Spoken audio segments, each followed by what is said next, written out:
Welcome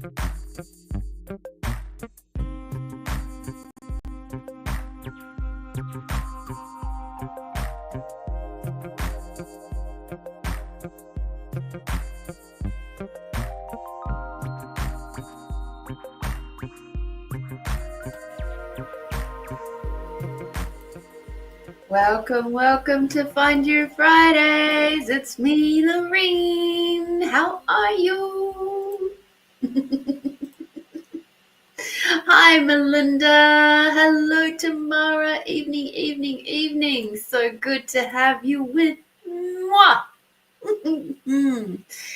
Gosh, what a wonderfully brilliant week we've had. I don't know about you all, but I've had a very long week. And I was very, very, very grateful to sleep until 8 o'clock this morning. It was like, yes, hallelujah. Oh dear. Hi, Amanda. How's the wild weather treating you up on the East Coast? I've been seeing a few little posts here and there of people talking about the wind and how full on it's been up all the way up through Queensland and stuff like that. So,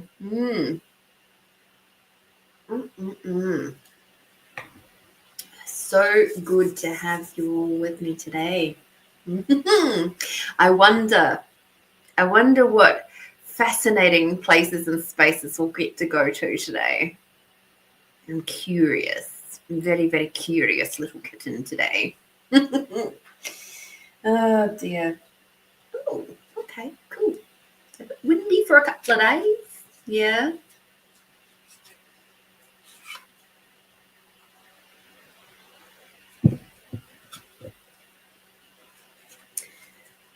It's a bit windy here. So with that in mind, if my internet gets interrupted just slightly, because it's been a bit funky on my phone all day, like my Wi-Fi, it's like, your internet has been is offline. Oh, it's back connected like 20 seconds later. Just hang in there. I'll be back. I hope it doesn't get too terribly annoying today, but we shall see.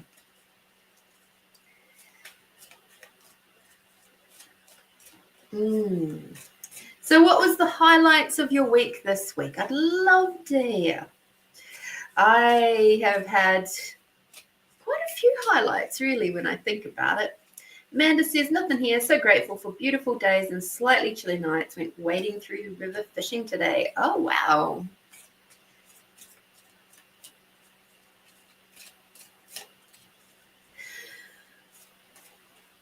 Well, I suppose, given where you are, compared to Adelaide, it's nice and toasty warm up there at this time of year.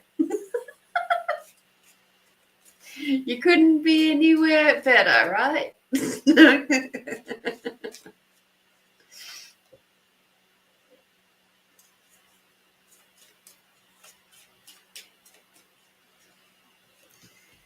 What I think it's great that we get the variety of the weather. I really do. Alrighty. So let us have a look at the weekly reading. So this is for the collective from the 5th of July. Oh my goodness gracious. Oh, by the way, for our American people, happy 4th of July. It is now their 4th of July, your Independence Day. And apparently on the 1st, it was the Canadian Independence Day. I don't know how people feel about that, but anyway, doesn't mean much to me, but oh dear. I think my highlight has been to realize how lucky I am and how peaceful my world has become. I like that, Amanda. In fact, I'm gonna show you guys the comments up on the screen here. I think that's definitely worth a little bit of like a hell yeah.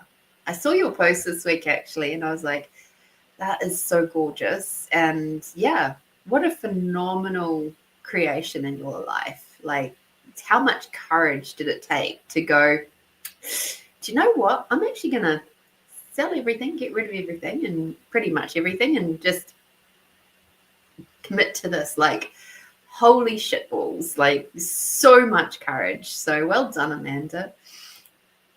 Tamara, I did a half-day business workshop this morning. Wow. How to create, like I said, dodgy internet today. How to create leads in my business without having to focus on social media. Ah, fantastic. Got to network and met some very interesting and lovely ladies. Oh, that is amazing, Tamara. Well done. Well done on creating that or attending that. That's so cool. So cool. Before the big C, as in COVID, I did actually get to also go to some like business networking events that were women, all women, and do you know what? I really loved it. It was fantastic. I did get to connect with a lot of other women in business, and it was great. I haven't really thought about going back again since then because things have changed and shifted in my life, but it's certainly worth a thought. You know, it's worth a thought. Hi, Christine. Hopefully you've had a great week. We're just talking about what's been the highlight of your week this week. I've had all sorts of highlights, but one of the biggest ones, I think, is actually realizing my purpose. And the purpose, it was such a like, well, duh moment, in that it was looking at what is one of my greatest skills, attributes, things that people tell me all the time, especially in my work. And I get told variations on it, but basically I create peace and ease in people's lives. And I was like, well, this is very interesting. So what I really came out of all of that was and I started, and I'm journaling these days. Oh my God, things have really shifted in my world. I've started journaling, but like I said, a couple of weeks ago, or last week, my journaling is about my healing journey. It's about my highlights, my insights, my things that are shifting and changing in my world. And it's all over the fucking place, I can tell you that. It'll be noting down things like the songs that are in my head in the morning, because I often wake up with songs in my head. Thank you, Amanda. Just so that you can see why I'm smiling. She said, that's more than a highlight, that's a supernova moment. So the creating peace in people's worlds, and it's the things of my presence creates the peace. So, for example, in my job, one of my most favored things to do is to do like decluttering, organizing, hoard squalor type jobs. And I hear it pretty much every single time I do one of those, if not multiple times, and even on a schedule clean. I was really anxious before you came in, but now that you're here, I feel really safe and brave. And I'm like, huh. And that's what I mean. The feeling of peacefulness is something that I strive to continue to create all the time. So I broke it down in my journaling today, and I went, okay, how do I do that with my work? How do I do that with my friends? And then finally, how do I do that with myself? And I realized something really profound today, in that I love solving problems, because in solving the problem creates the peace. But I also, and this is part of my shadow work side of things, I have to be really mindful of when I might be creating problems to solve the problem so that then I can create peace. So I become like the arsonist firefighter of my own life. And I was like, oh, jeepers creepers. And I find myself sometimes doing that with finances. Where it's like everything's traveling along just nicely. I've got savings in the bank. Everything's being paid. Everything's good. I feel happy and calm and safe and all the rest of it. And then all of a sudden I'll do something like external to finances, and suddenly my finances is being affected. And then I have to solve that problem.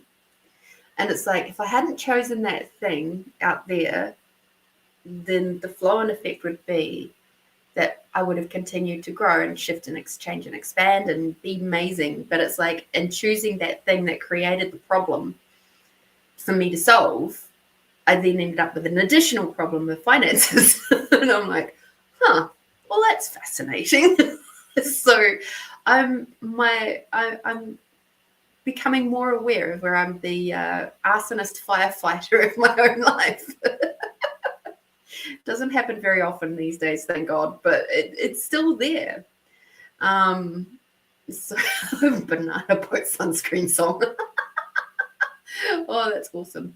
Tamara, I have an annual song stuck in my head, playlist on Spotify that I add to usually because I wake up with songs stuck in my head. Yes. Yeah, I have one of those sort of ones happening at the moment.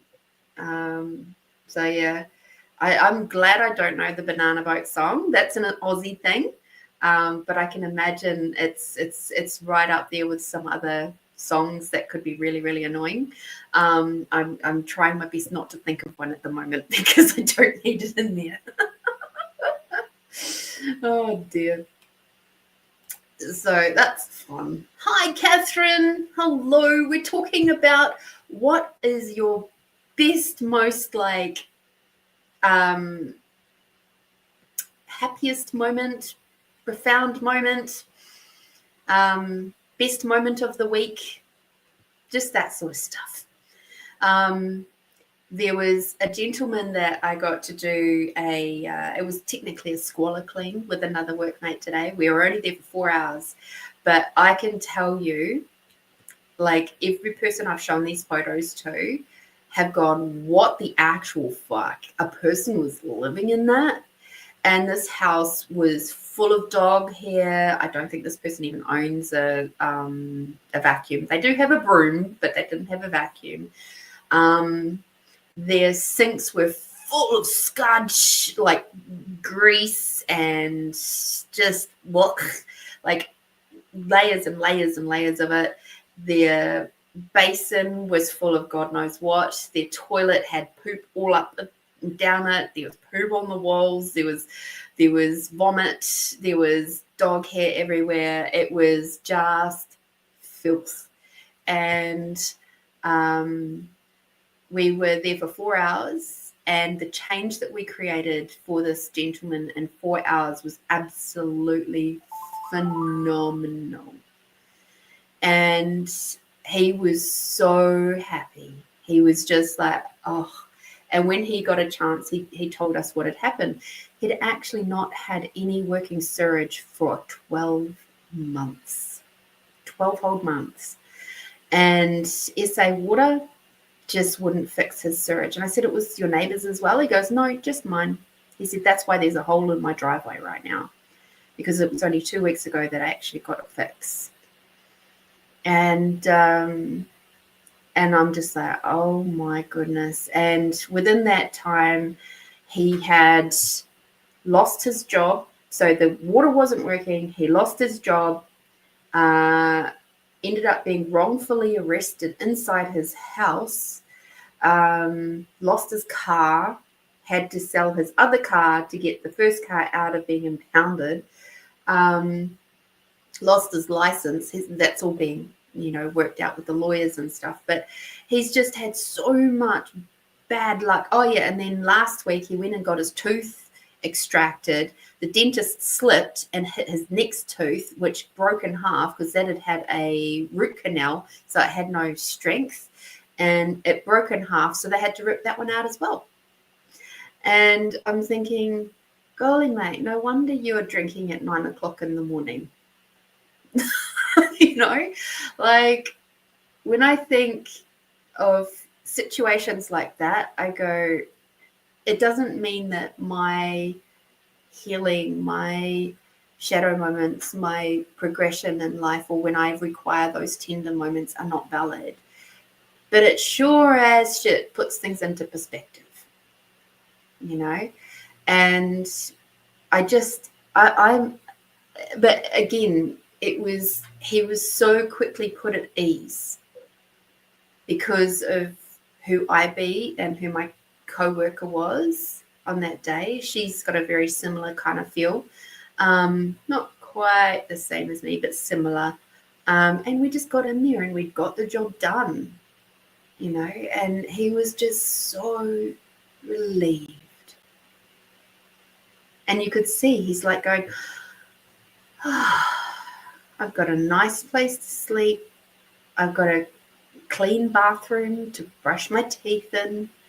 I've got a place I can actually cook and not be full of filth. Like, wow. My whole life has just changed in 4 hours. And that's why I love my work, you know.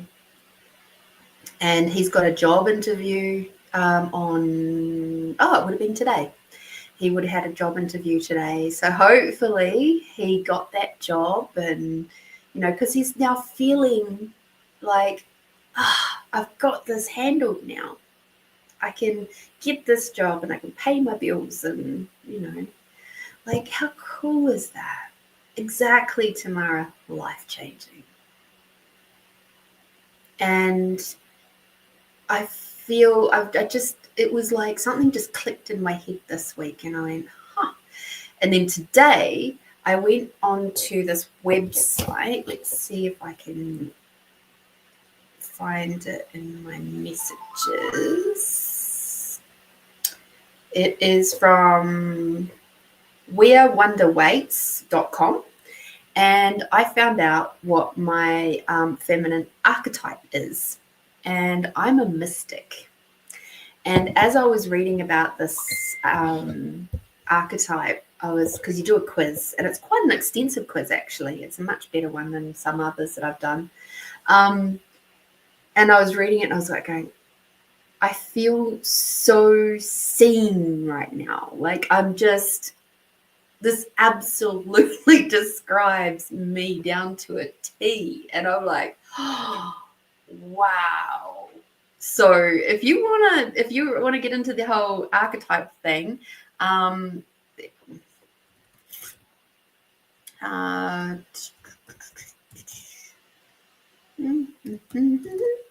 I'll put it in here so that you can. There we go. You guys can follow that if you want to, and maybe you can find out where you're at. And as I was reading this, it was funny because I'd already had the aha moment about my life purpose, and then I was reading that and I went, almost everything that I'd just written out in my journal, which was nearly 2 pages worth, read the same. And I was like, okay, I'm on the right path. Cool. I'm on the right track. I know where I'm going. This is awesome. It only took 47 years. But at least we got there. All right. So, in other fun things that is happening in the world at the minute, we apparently have a whole bunch of planets that are going to be going into retrograde this month. Yay. One of them has started today, which is Neptune. And the Neptune retrograde is where the veil is lifted. We have creative rebirth. So you might find yourself feeling a little bit more creative. you might find yourself in a little bit of a reality check of going, oh, huh, is that where I'm at? Or like me going, ah, that's my purpose. I'm not necessarily meant to be up on a big, huge stage being adored by thousands of people. That's actually doesn't actually float my boat. That doesn't match with my archetype. So it makes sense why that makes me so fucking uncomfortable. Anyway, lessons around unconditional love. So that, of course, means you'll be very much more sensitive and aware of when people are judging you and gaslighting you. Rethinking your spiritual journey. So you might be having a little bit of like an aha moment, or a little bit of like an oh fuck moment, or stuff like that happening with this whole Neptune retrograde. And also the truth is revealed. So people might be showing up in your world and really showing who they be, how they be in this moment at this time. And that also counts for you too. You will be showing up as your genuine, authentic self.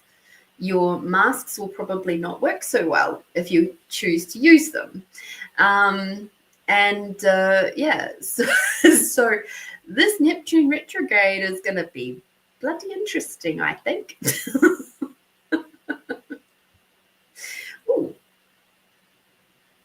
Oh, Mystic is number 3 of the female archetypes. Interesting. That makes sense. Apparently, I only have 2% empathy, though. 15% skills, 24% independence, 18% wisdom, and 20% creativity. I love it. 2% empathy. Oh dear, that was funny. That was from a different website. I just took a screenshot as I was showing. So we've got some interesting stuff coming up. I'm just going to get rid of that out of the top of my screen because it's annoying me.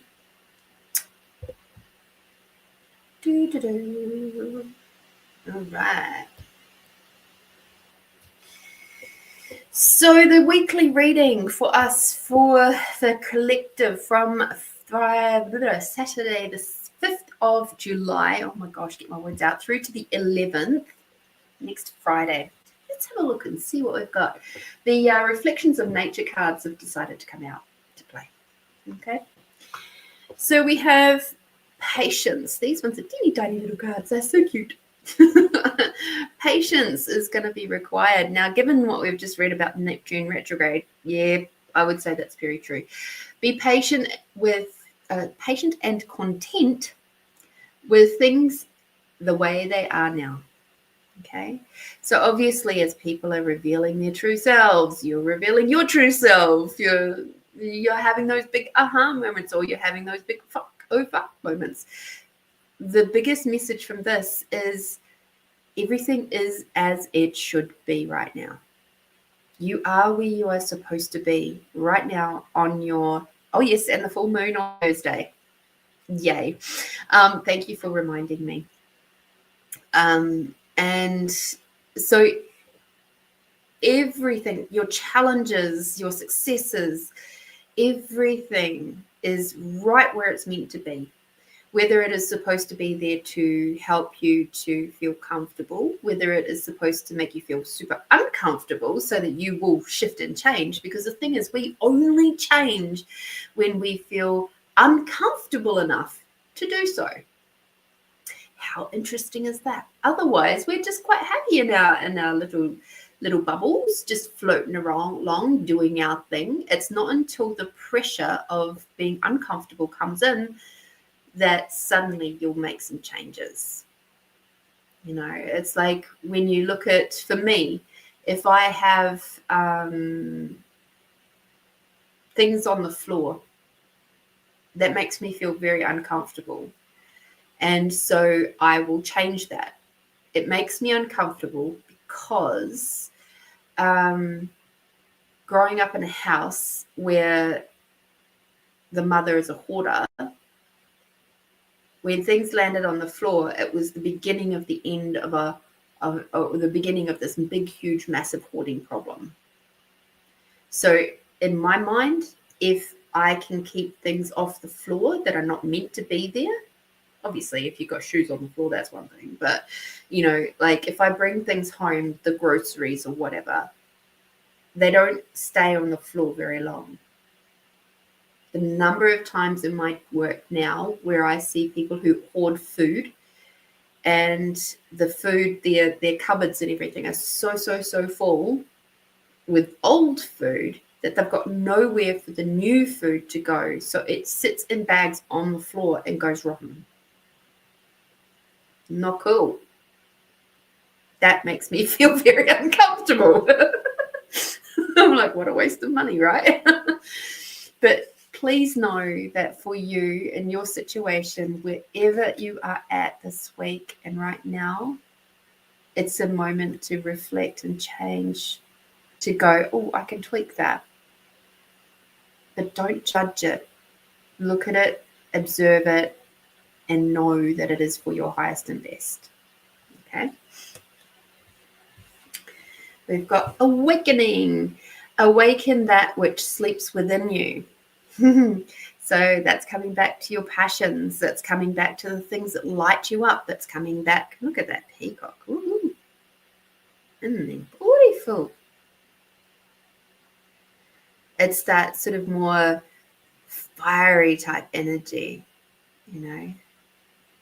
Interesting. So being aware of what makes you hum, what makes your heart sing, what makes you feel like a peacock. That's going to be coming up for you again this week too. Oh, she's a little mousey. Or I think it's a mouse. Kind of looks like a mouse. Resourceful is what this card is about. And it says, use your resourcefulness to achieve your goals. It's teeny tiny writing. So be resourceful. If you find yourself doing a bit of that problem solving this week, and it might actually happen a lot easier than what you might have thought. So that's pretty cool, right? We're going to find solutions with a lot more ease this week, I feel. You're not going to feel so stuck this week. You're going to feel like, oh, and suddenly the idea is like, it's right there. And along with that, we are being asked to be flexible like the octopus. Be flexible and go with the flow. So if we come back to the resourceful one for just a moment, when we have problems that we're coming up against and it's like you're trying to nut it out and it's just not quite working, I would recommend that you take a break. Have a little rest. Go away, have a coffee or a tea or a water, or go for a walk, or just detach from the problem for a little bit. You might only need 10 or 15 minutes, might need a day. It just depends on the thing. I can almost guarantee you when you're going with the flow like that, when you're coming up against that much like, and your ego is like battling with everything else and you're trying to be in your brain rather than in your heart, and just sort of being aware and maybe asking questions of like when I was, for example, when I was working on houses and stuff, and I would come up against a problem to do with the construction of it or something like that, particularly in the woodworking side of things. And I was really stuck and I didn't know what to do next. I would pause. I'd walk away from it. I'd go have a cuppa and a chat. And I would ask my granddad, who's, as you know, in spirit form. And I'd say, hey, Granddad, can you show me what I'm supposed to do here? And by the time I'd finished my coffee and petting the dog, or depending on the house that I was in, the solution would be there, divinely guided, because I relaxed and I went with the flow, right? You ask your team. Your team has so many solutions for you that are just like right there waiting. But you got to ask. They can't give you the answers unless you ask. So connecting with your team too, that I get that's something that's going to pop up this week. The spiritual way of doing things is quite high on the list of priorities. So full moon, that's interesting because the full moon is a time of big growth, lots of growth for the full moon. So I think there's going to be a lot of interesting shifts and changes both ways. Like what I'm seeing and feeling is like people will just kind of, those who go with the flow, with the octopus energy, right, and are resourceful and they're not trying to stick to their own outdated ways or entrenched ways, I should say, those who are willing to look beyond that will have a very easy week this week. Those of us who are going, no, it's my way, I've done it this way, it's always going to be done this way, there is no way I could change, there is, that kind of point of view or belief system, you fellas are going to struggle this week. You guys are going to be button heads with absolutely everybody. And the ones of us who are just like going, I wonder what tool I could use for that, we're going to have a much easier week. So use your tools, get out there, and I'm talking not just physical tools, I'm talking energy healing tools, whatever tools you require, whether it be connection with nature, deep breathing, yoga, dance, singing, whatever it might be,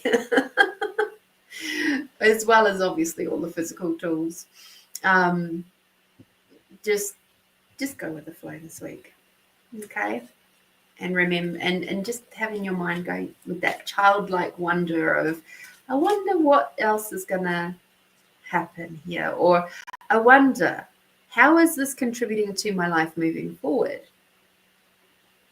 I wonder, what is the magical gift here that I'm not seeing yet? Because it will be there. All of those hard moments that, you guys are amazing. Tamara's a mystic and Melinda is a mother. I am not surprised at all. I love that for you, Melinda. And Tamara, not surprised either.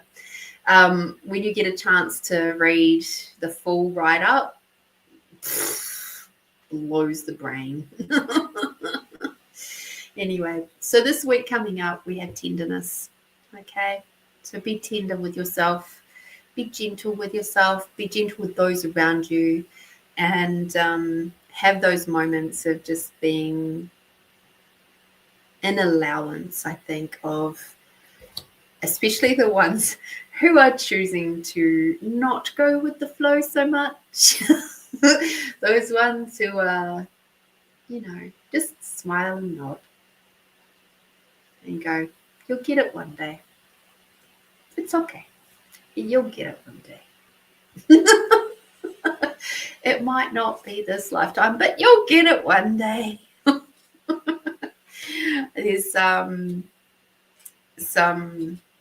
I'll give you an example of that in my own life, in my work life. And it was, I needed to do.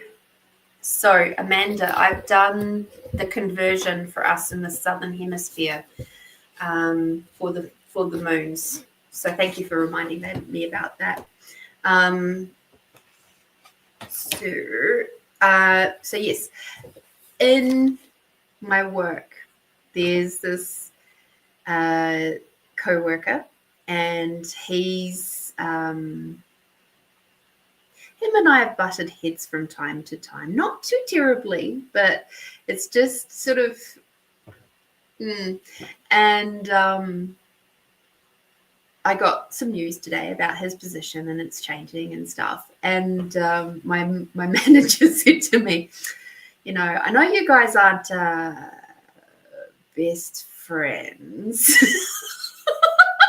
And I was just like, no, and we never will be. However, I do respect him. I said, because he's a pedantic bitch. And I'm a pedantic bitch. And you know what? Companies like this, especially as big as this one is getting, needs the pedantic bitches. And my manager just sort of grinned at me and he goes, yeah, kind of do. And I was like, yep. And so you've got one on each side of the teams. You've got one that's sitting on the residential team and you've got one that's sitting over on the industrial team. That's fantastic. You require us there.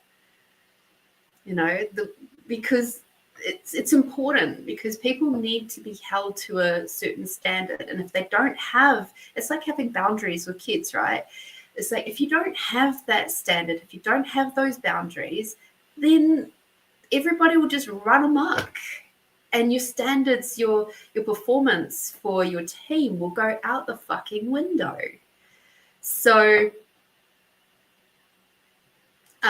yeah, honesty is a plus in the workplace. Yes, it is. It is. And I'm at the age now where I'm honest, and yet I'm not too terribly brutal. Like, as in, I'll be able to word it. I'm more diplomatic with my honesty. As my first husband used to say, you so like to wrap things around in fucking cotton wool. It's like, why don't you just be straight up? It's like, I am being straight up, but you don't need to be mean to be straight up. So I've always had that kind of talent of being able to put things in a little bit more of a kinder way. I can be brutal, very blunt as well, but I try not to do that. It's only when people really don't listen that side of me comes out. But yeah.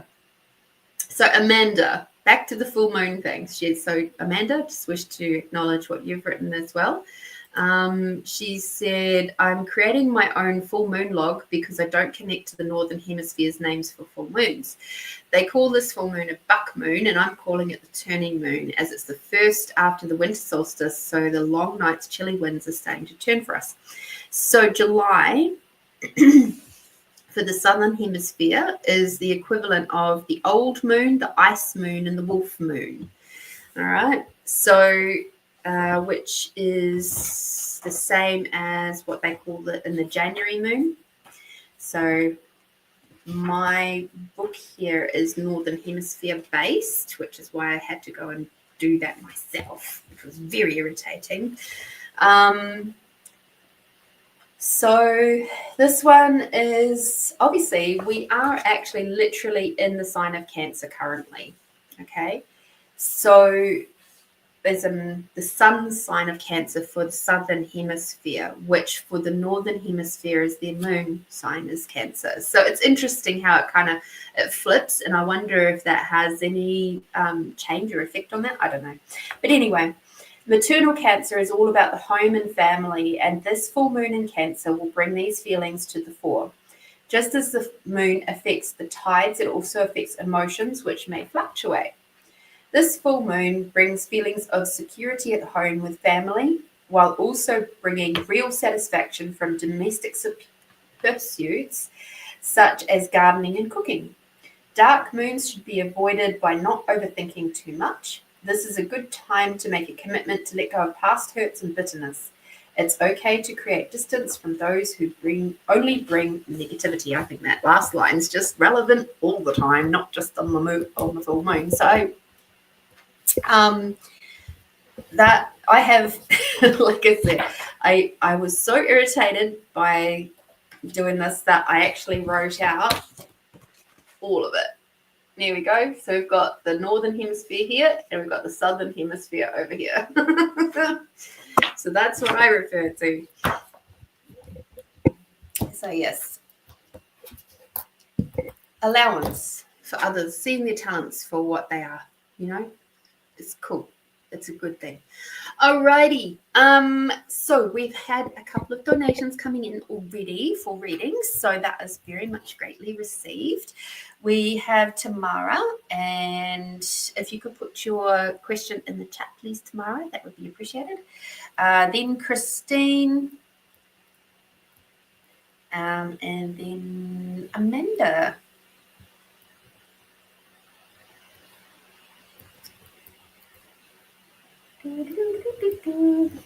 Cool. Let me see, what cards does Tamara's team wish to play with? Ooh. That's Tamara's team stepping into the house.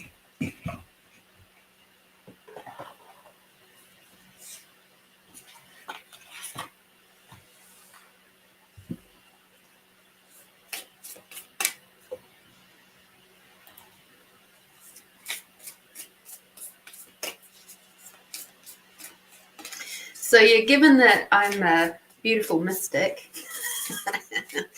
the fact that I'm here speaking with you guys is right on point with my archetype. The sharing of knowledge, the fact that I always seem to end up in positions where I am a mentor, and that, you know, seeing people succeed in whatever they're choosing to do, that's very much in my archetype. In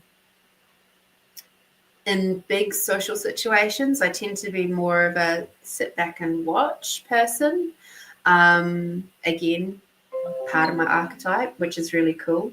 And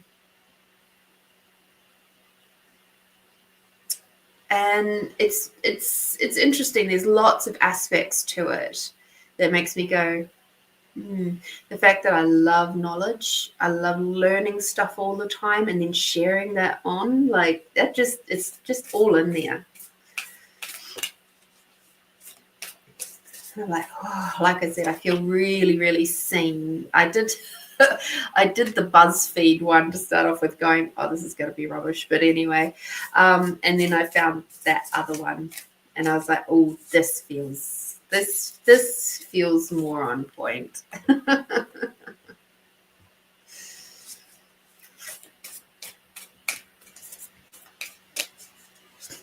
Still makes me laugh. 2% empathy. And I think in some ways it's actually quite true, because there is a part of me that just kind of goes, oh, come on already.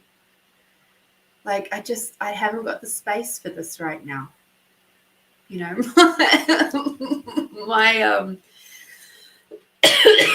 ability to care has been used up. Like all my care points have been taken away today. That's it. I've got no more to give. I don't have an endless well of empathy, I'm afraid. And it was funny. There was something I saw the other day. It was a reel that I sent to a nurse friend of mine, and it was this person talking about, if you want empathy and your wife or partner or whatever is a nurse, don't go to them, because they'll have, like, you've got this big huge nail sticking out of your hand.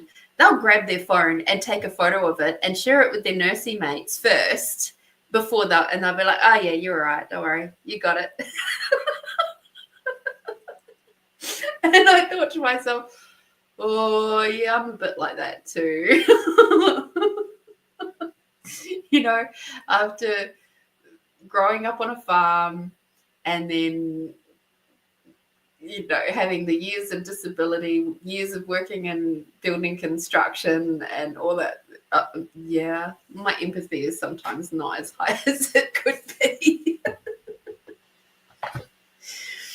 But there is one part in there that has made me go, wow.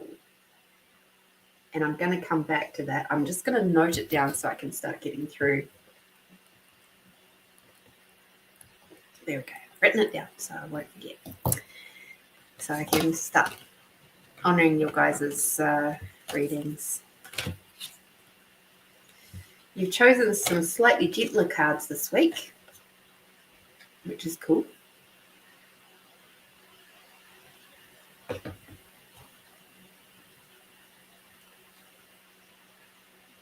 Keep reading. I may not be able to respond, or if it's too late, skip forward to the next person. 50, 51. Okay, I'm going to do your reading right now. Is that okay? Cool. All right. So what we got here is rediscover source, come home and come alive. So I feel like this is coming back to your higher self and just reintegrating all of that, bringing it all in together and just keeping that flow going with your heart, your mind, body, soul, being, all the stuff. It just feels like this source thing, it's actually, it's also expanding out. Like I feel that you're going to have a really fucking big download this week. And it's going to blow some stuff out of the water for you. And it's going to be like, okay. Because I'm just seeing, it's almost like the heavens are opening.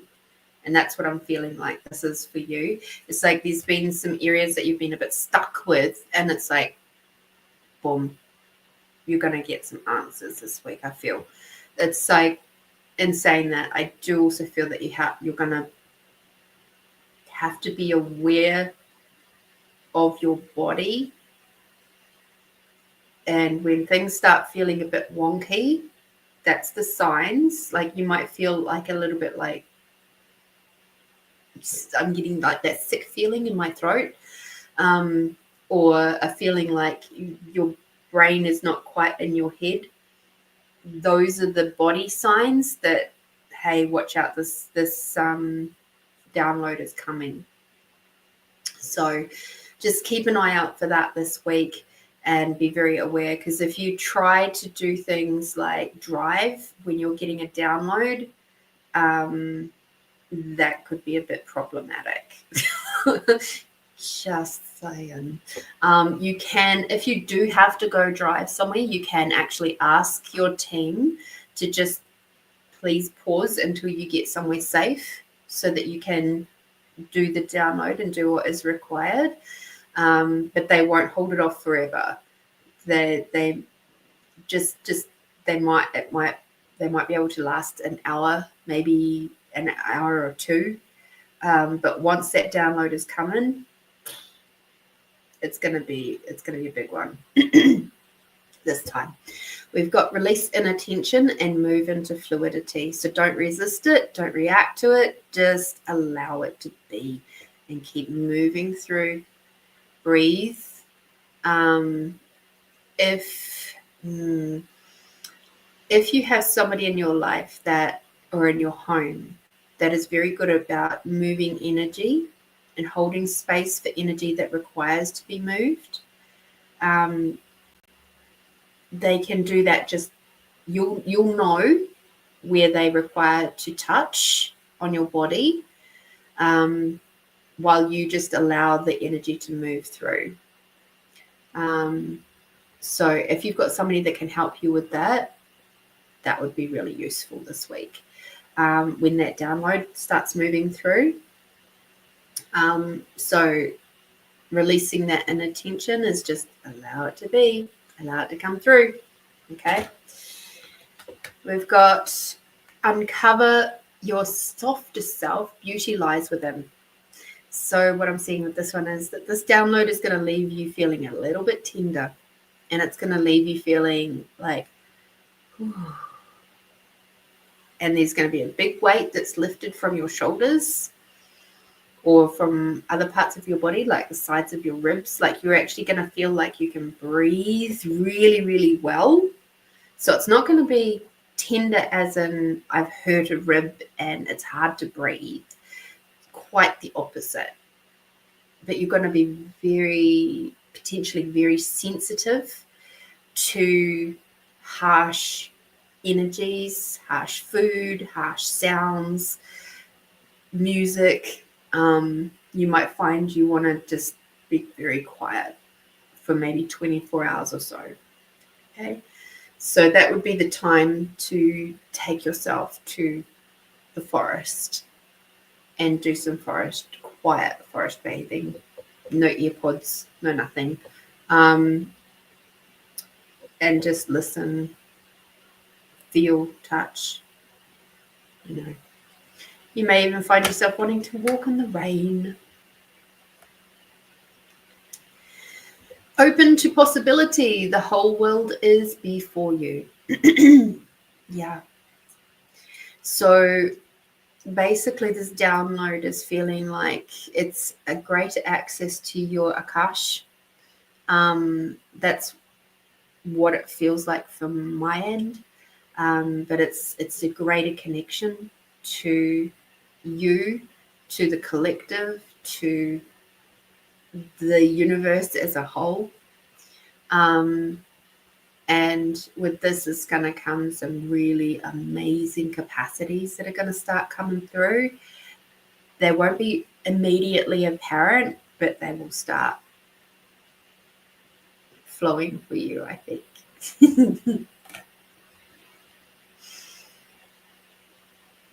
And we're going to come back to the inner self again for the almost last card. So align with your ideal rhythms.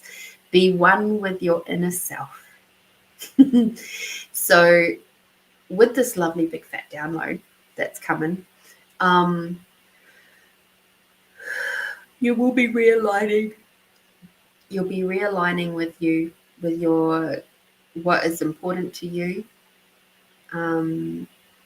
Your food choices might be a little bit different this week to what you would normally choose.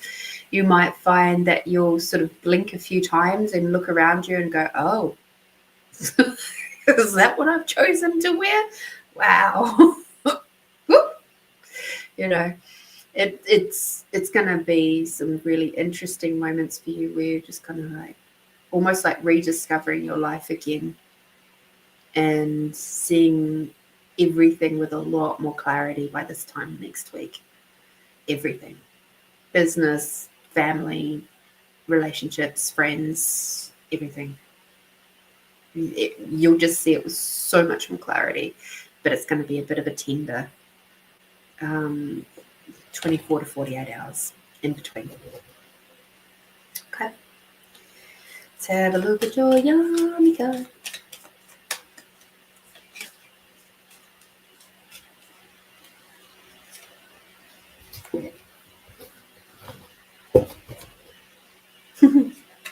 Your yummy card is receptive.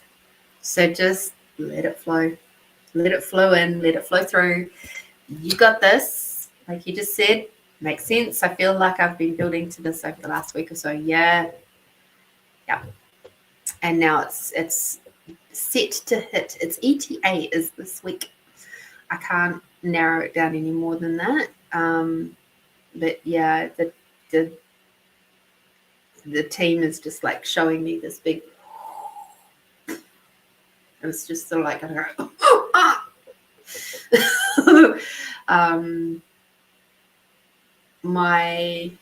one of my experiences with this one was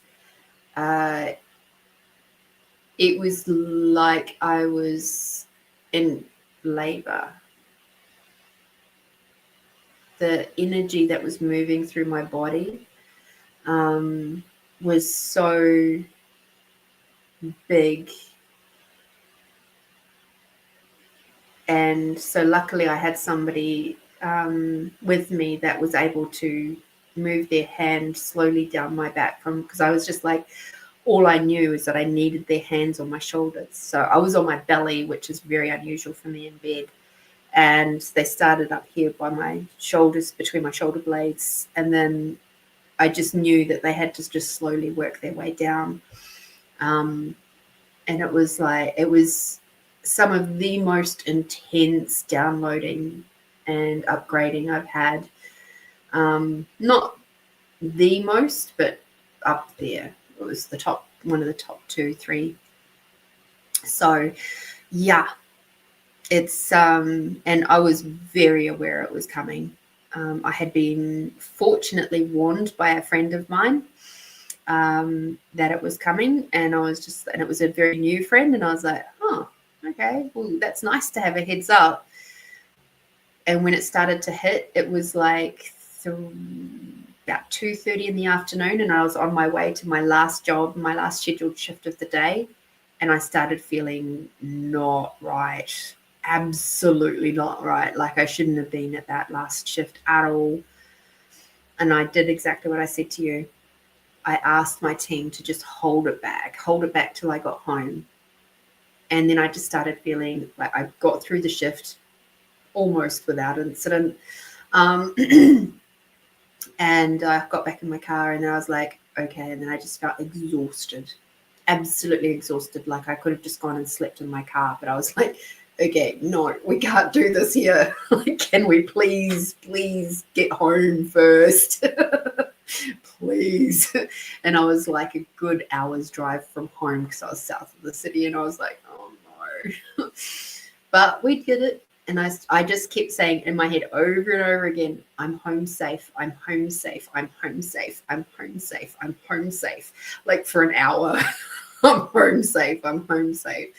I think I picked up takeaways on the way home because I was just like, I can't cook. And anything that I had at home had to be cooked. I didn't trust myself to use a knife. I was like, cannot do it. So I was like, no, let somebody else cook for me. And I just picked it up, and I was just like, I'm home safe, I'm home safe, I'm home safe. I ate, and I went to bed. And yeah, it was not an easy one, but at the same time, beautiful. But like I cried, and I had snotty nose, and I was like lots of screaming type noises. It was brutal.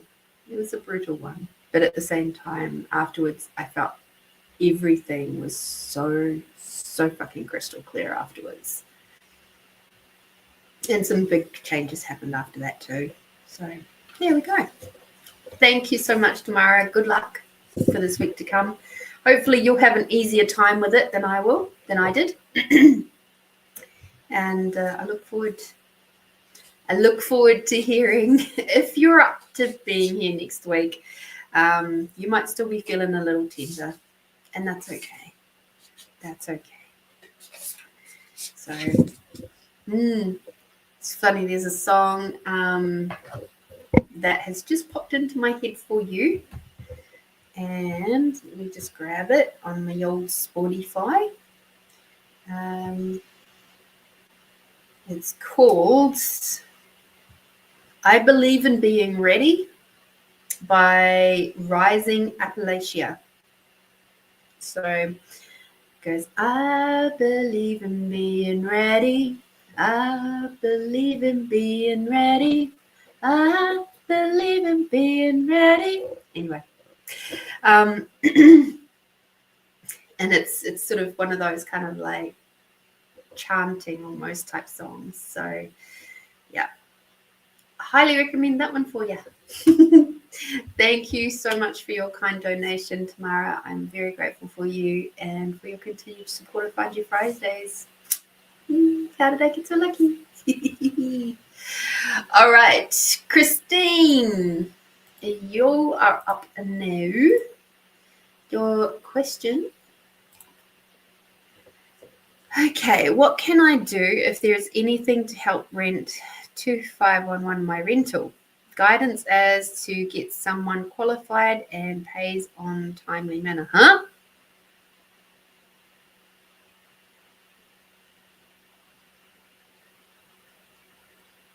I don't understand, Christine.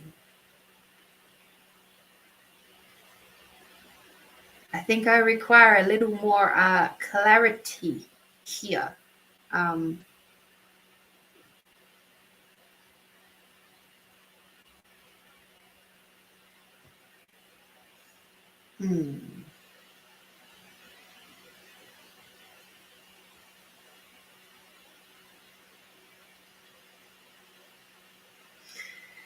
I'm unsure.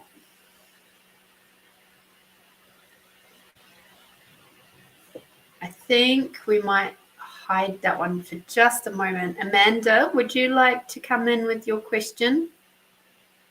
And once Christine gives me a little bit more clarity around that one, I will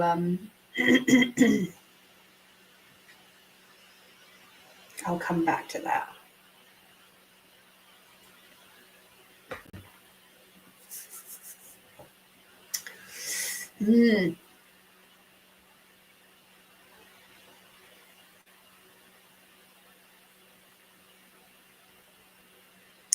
Yeah, I'm actually curious. Has anybody done the quiz for the values factor by John DeMartini? Dr. John DeMartini?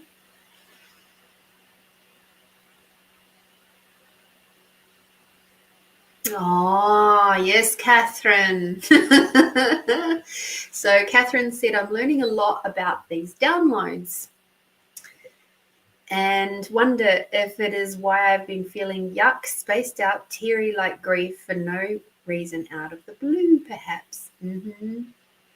That feels pretty light to me. Because the grief happens when we are letting go of things that no longer serve us. So when we get a big download like that,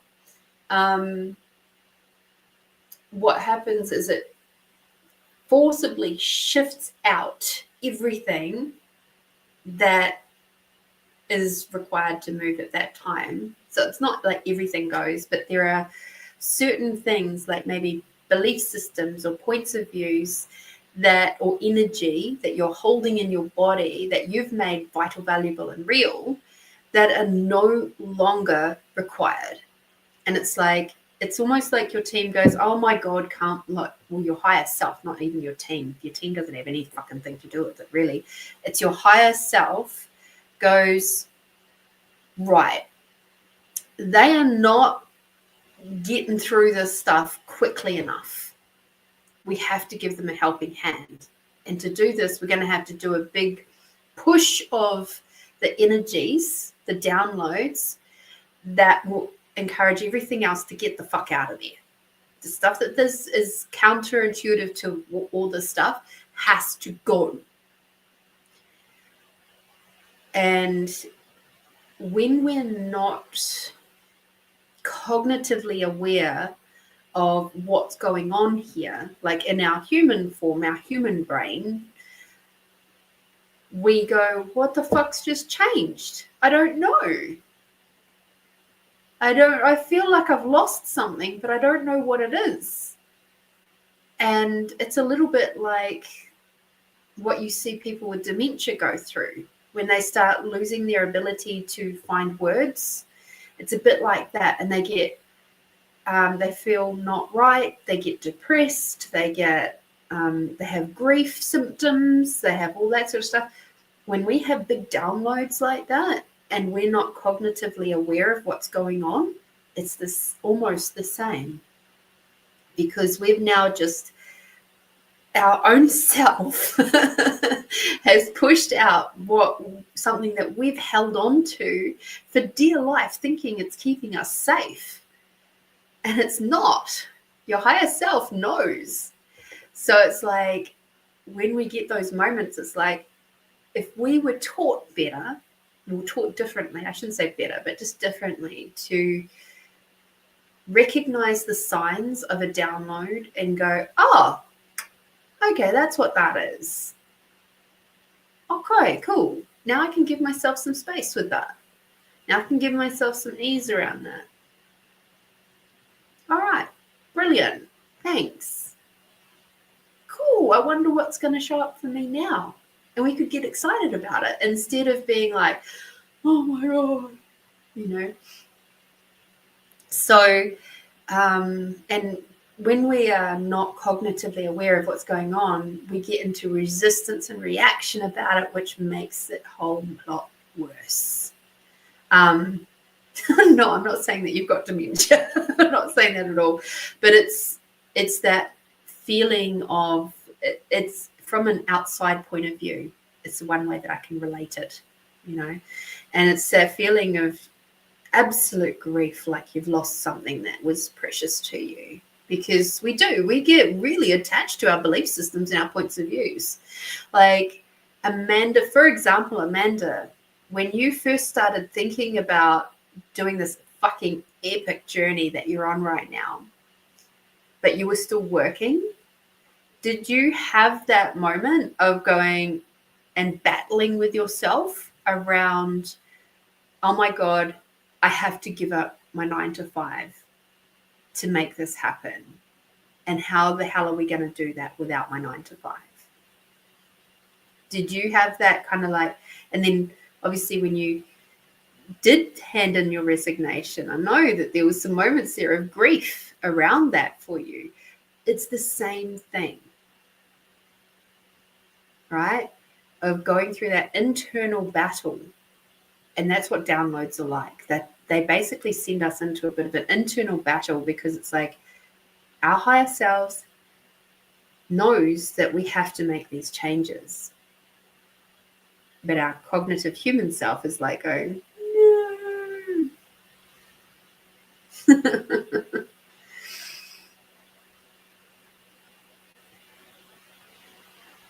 So, yeah.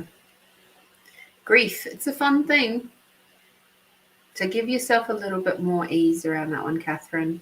There's likely to be some more stuff popping up this week with the Neptune retrograde. So be gentle. Okay, go with the flow. Be the octopus.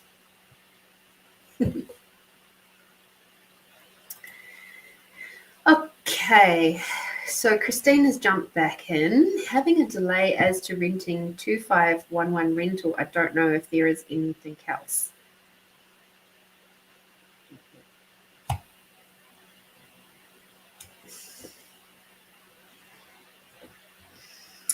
Amanda said, oh, absolutely, for months and months. And yes, grief is definitely part of it. Yeah, oh yeah. That's why a big reason why people stay in shitty relationships for too long, because they're too afraid of the grief that comes along with letting it go. It's interesting, isn't it?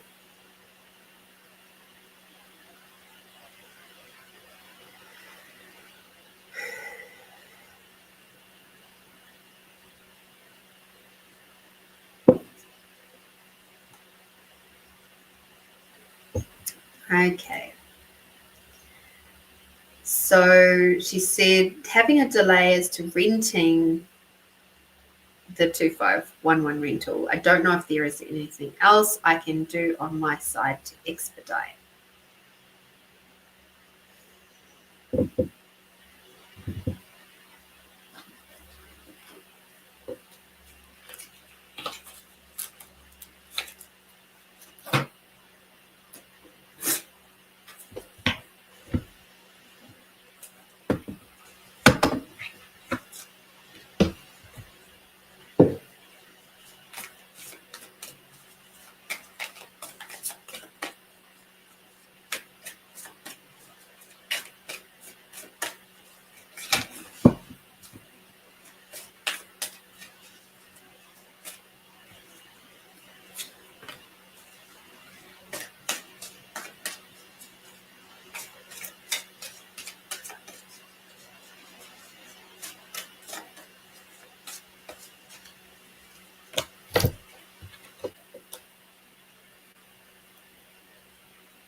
Okay.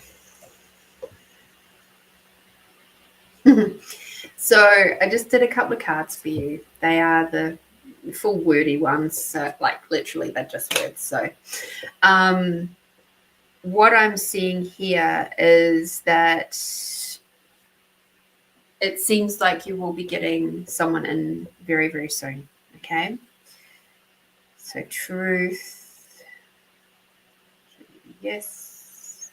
Show me the no. Thank you. So truth. Is there someone coming for Christine's property this week?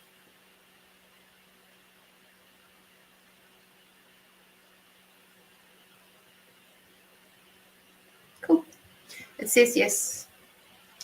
So there is that the cards are saying it's a yes, that there's somebody coming very soon, because it literally says a cause for celebration has arrived, and it is important to take a moment to enjoy. But this is just a step along the journey. Keep working towards your goals. And the second card says to be open to your feelings, look inside yourself and allow feelings you have been hiding to emerge. So this is one of those wonderful moments in your life where you actually get a chance to go, why is this upsetting me so much? What is it about this? And this is about you journaling for yourself. It's not for anybody else to see. It's not for anything else. It's about you exploring for you what is going on in your heart, in your head, and start writing it down, journaling that stuff so that you can start gaining clarity for yourself of your own healing journey.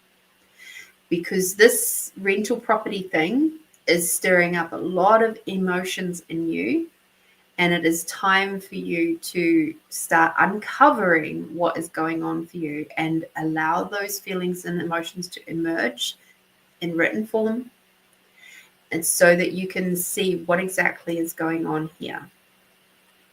And that this moment of finding the rental and everything and like somebody to rent it will be fantastic.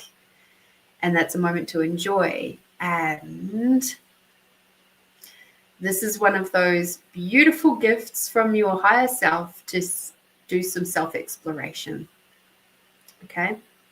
So look at it. Look at why this is pissing you off. Look at why it's making you upset. Why is it stressing you out? And it's not just about the money. Don't even, it's not really about the money at all. It might seem to be about the money, but it's actually not. Okay? So be open. Thank you, Christine, for your very fascinating question. Nice to use those cards. We haven't used those ones for a while. Alrighty, back up to Amanda. Thank you for putting your question in there, Amanda. Let's see, who wishes to come and play with Amanda?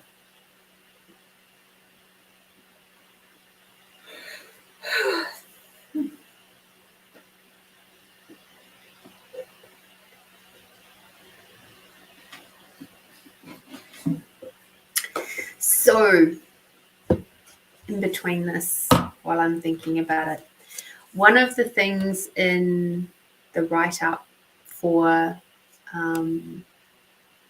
being the mystic is that we are basically linked to Hestia. And Hestia, I don't know if you guys remember, but about 2 years ago, Hestia popped up in my life and helped me move through some stuff around rejection. And she helped guide me when I went into the float over at Breathe Stretch Float, so the pod bath thingy. And I did a deep meditation, and Hestia was there to guide me. So when I read in the write-up that Hestia is one of the guiding lights for the mystic and quite closely related to the mystic, I cried. I cried because I was like, that makes so much sense as to why she came in at that time. And why she's actually been floating around a little bit lately too. I felt her presence. The thing with Hestia is she's the goddess of the hearth. So you may not see her, but you will feel her warmth. And it's been like that over this last month or so. I felt her warmth and just the presence of her just kind of quietly being there. Not as like in your face like Mary Magdalene is. It's like she can be quite in your face, and Mother Mary can be equally staunch. Mother Mary can be quite staunch. Hestia, she's different. She's very gentle and strong, totally strong in self-assurance and all of that sort of stuff. Like if you know Hestia's story. However, she doesn't showboat. She's not interested in any of that. And I was like, wow. So yes, it was just sort of so much confirmation within that, learning about that for me. I was like, whoa. So happy to bring that to you guys. It'd be really cool to see how you guys go with that. Now somebody said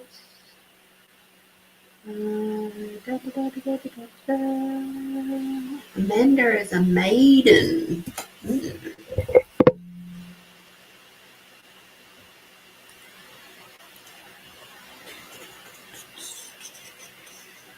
The maiden's just underneath the mystic. So we've got so there's starting from the bottom, working the way up. It goes the caregiver, the heroine, the dame, the huntress, the healer, the sage, the creator, the lover, the maiden, the mystic, the mother, and the queen. That's if you have the 12 archetypes. The test that we do was with the 7. And I don't know how that works, but the maiden, the mystic, and the mother, we've all been represented tonight. So how cool is that? And the maiden has 49% empathy. Well done, Amanda. 15% skills, 8% independence, 4% wisdom, and 19% creativity.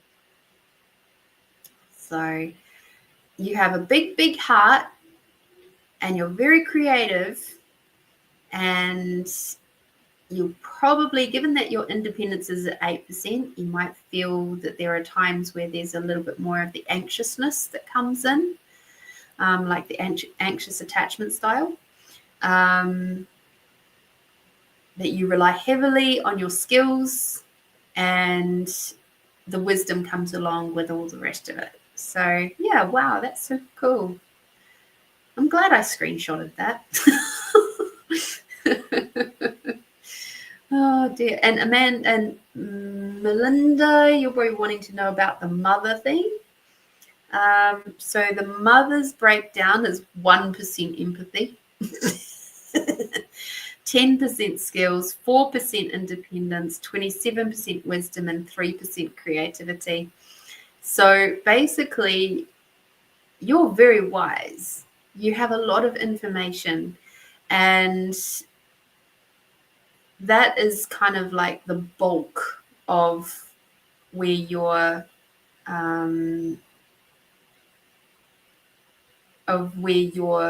strength lies, is actually in your wisdom. So when I look at that, I kind of go, that probably means you should maybe be in a role where you are teaching or sharing information, like in a mentor guidance type role. And being able to work in that kind of industry, perhaps.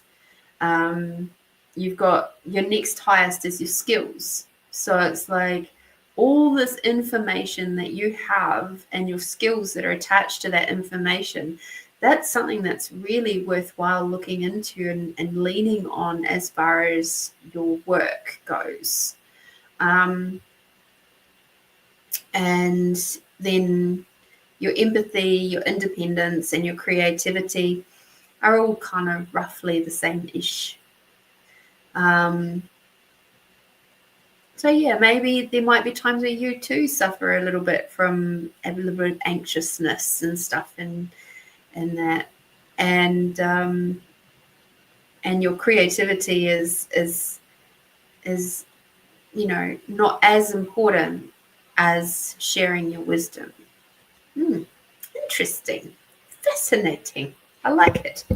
I like it a lot. All right, Amanda, back to you, my love.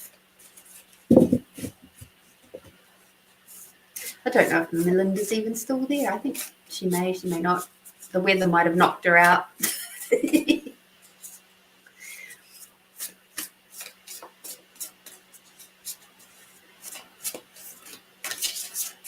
But yeah, the write-ups are bloody brilliant.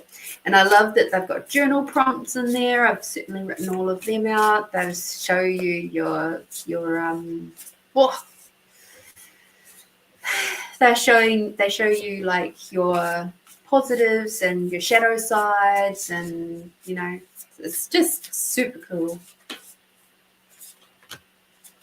And they didn't even ask your email. Like, wow. I'm just like, I was absolutely astounded.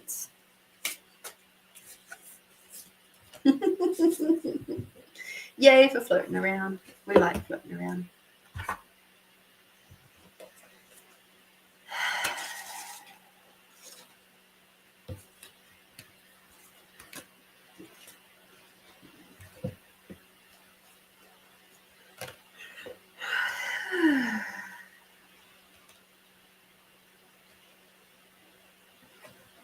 Ooh, I've got some really interesting cards for you, Amanda. So we're in the Shaman's Dream cards. I love these cards. These cards are just so on point. So on point. If you recall, maybe when I was away camping for Christmas, I used these cards and I pulled one for each month of this year. And I reviewed June and I was like, whoa, okay, that's fucking fascinating, because that was on point, absolutely on point for June. And July it's even so far, we're only into the 4th day of July and I'm still like, yeah, that feels very, very on track for where I'm at this point and moving forwards and just seeing where things go. But yeah. So your first card is Miss Amanda. We have skywriting, the fates, that which we cannot change, and non-judgment. I love the runes in this image. And the clouds look a bit like a dragon to me, but anyway. It is written in the sky that you have a destiny. You are being invited to explore certain aspects of life unique to you and you alone. That does not mean that your path will be easy, paved with gold and littered with diamonds, nor does this predict that your journey will be treacherous. It is just your path with parts that cannot be changed and must be radically accepted as they are. In this way, whatever you are faced with, every single aspect of your life is perfection in its imperfection. Not good or bad, neither inflow nor blocked, nor this nor that. See your life as a series of opportunities rather than an obstacle course. Once you master the skill of non-judgment, you open to the power of curiosity unencumbered by the burdens of yesterday's fear. As you look ahead into the potential of the future, yes, you still need to be brave. Right now, you are facing a critical moment in time with an opportunity to meet your fate, a choice point where you expand your influence and your capacity for abundance, love, and purposeful action. Now is the moment to leap into it, whether it be a heart connection, a call to creativity, or a new identity in your work or other area of life.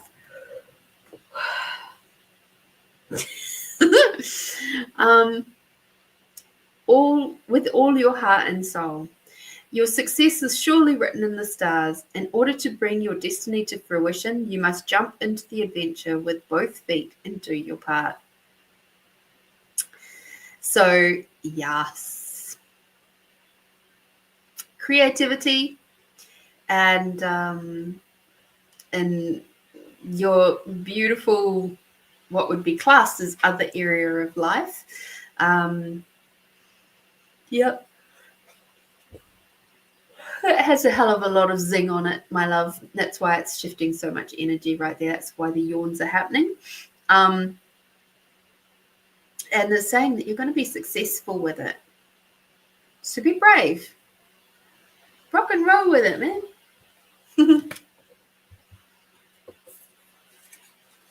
That's a nice little bit of confirmation for you that just to keep going with it. All right. Keep going with your creativity. Your next card, number 9, which is Dances on One Foot. I've not ever seen this card before, so I'm just very curious what it is. Balancing act, resourcefulness, and saying yes to life.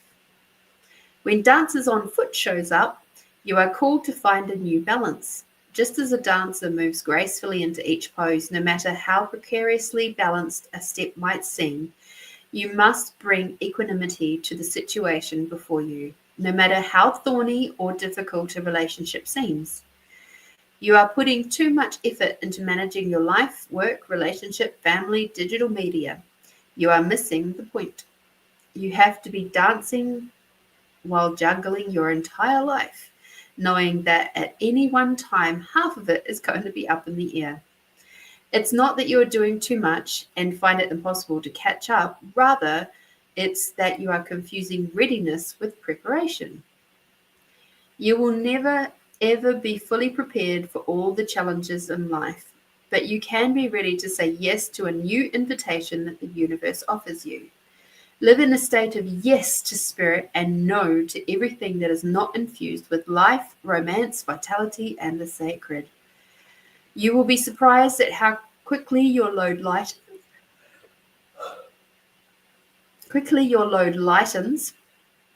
when you hold true to this lesson. You are challenged now to work with the resources available to you and not be seduced by the belief of if I only had more. Life has provided you with everything you need to accomplish your goals and fulfill your mission. When it feels like you are losing your balance, do not contract. Holding your arms close to your chest for if you fall. Instead, reach out, extend them fully, saying yes to Spirit's steadying hand. So when it comes to your creation, the sense I'm getting is it's time to really be bold with it. Okay. And instead of going into little moments of self-doubt around it, of I don't know if anybody will like it. I don't know if it doesn't fucking matter. This is about you leaning into you and your creativity and your magic, because you can never, ever fucking know what the final outcome is going to be at this stage. Think of my poetry book. I never knew that it was going to be an intuitive poetry book when I first started writing it out. My team, much like yours, was just saying, do it. Write it. Put it together. Surrender to the process. Okay. Your next card is 54.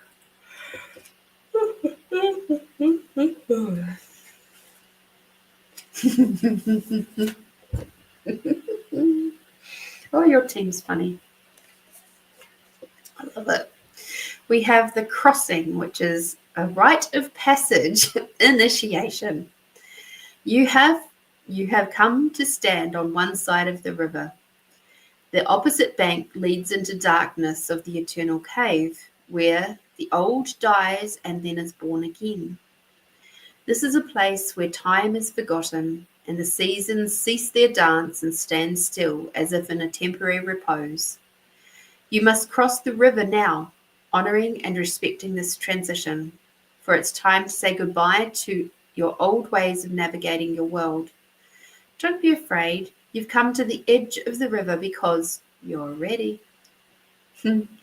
You're ready to let go of what doesn't serve you and all the ways in which you've kept yourself from truly living. Intimacy requires vulnerability and truth. Can you strip away the masks and the barriers of false strength to discover what you're really made of? Step in the boat waiting for you. Let it carry you into the cave where the shadows are awaiting to be illuminated so that you can be born again into the world without denial or artifice. Making the crossing is a beautiful, powerful act of the highest love. So what I was seeing here as I was reading this is you are going to have to let go of all the beliefs, or at least the majority of them, that are sitting in your implant, where you've been implanted with them from other people, from society, from teachers when you were little, from family, from people who are no longer your friends, that you're not good enough, you're not talented enough, you're not whatever enough. You're going to have to let that shit go and reclaim that reckless abandonment that you've already got around you every single fucking day right now. Like, what a wonderful place of inspiration for you, where you can now use that as, well, every time that thought pops up into your little head going, no, I can't do this because I'm not good enough, I'm not talented enough, I'm not blah, blah, blah. You can go, well, you know what? I'm brave enough to try. Look what I've done already. 6 months already out on the road with the person that I really enjoyed traveling with, my best mate, my partner. Like, right now, my fucking implant band is going bonkers. And so this is going to have to be some internal self-work for you. Okay? Where you're like stepping into that dark cave and just going, you know what? I'm fucking brave. You can have all the thoughts you like in the world, but I'm brave. There's a book that I listened to called Taming the Inner Critic. You might want to get that book. It's on Audible. Bloody brilliant laugh, like a brilliant read. And I listened to it while I was doing gardening and all things. But yeah, Taming Your Inner Critic. Very, very, very good book. But yes, it's like you still have a lot of icky shit, societal icky shit hanging around your head. And it's not very fun. It gives you a lot of pain and headaches, pain and headaches, sleepless nights, tension through the neck and into the shoulders. So, yeah, when you start feeling any of that tension through the neck into the shoulders, that's your body's way of saying, hey, you're paying attention to shit that's not even yours. Let it, make peace with it. Make peace with it and put it to rest. Okay. EP40. Here's your almost last card. This is definitely the stuff I've been talking to myself about the last 2 days. Cool. Cool. Look at this. Isn't it absolutely such the most gorgeous card you've ever seen? So many layers. Mindful. Keeping a clear mind, hurtful thoughts, and groupthink. The human mind can be so many things. A prison, a latrine, a circus, a temple, a cave. It can be the place of restriction or the place of never-ending expansion. Right now, be careful of where you wander in your mind. The quality of your thoughts is key, as you're in a fertile time for full manifestation.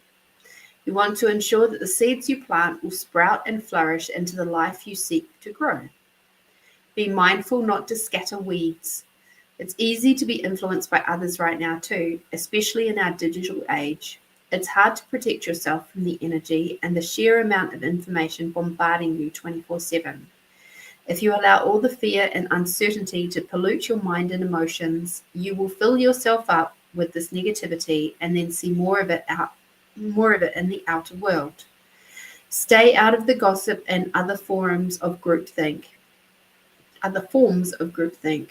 For when you cut another person down to their quote unquote level due to their perceived mistakes or limit them by your envy, you activate lack for yourself. So fill yourself with thoughts of plenty.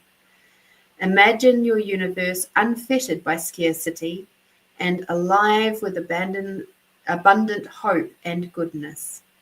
Be mindful of what your mind is full of and keep the faith.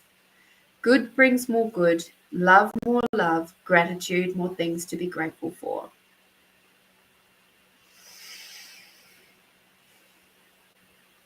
Yeah.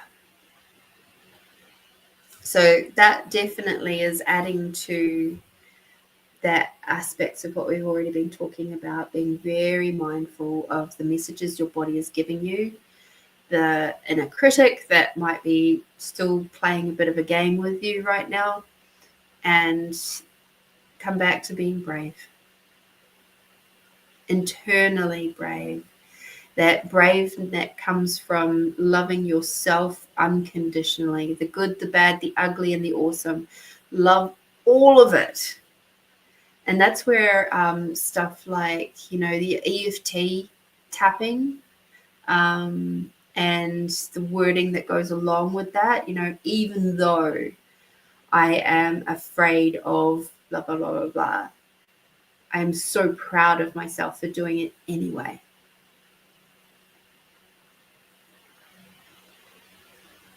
So, yeah, there's lots of ways that they word that. I'm not sure if you're very familiar with EFT. Emotional freedom technique, I think is what they call it, or tapping. I forgot I knew about that stuff. One of the many modalities I've played with over the years. It's good stuff.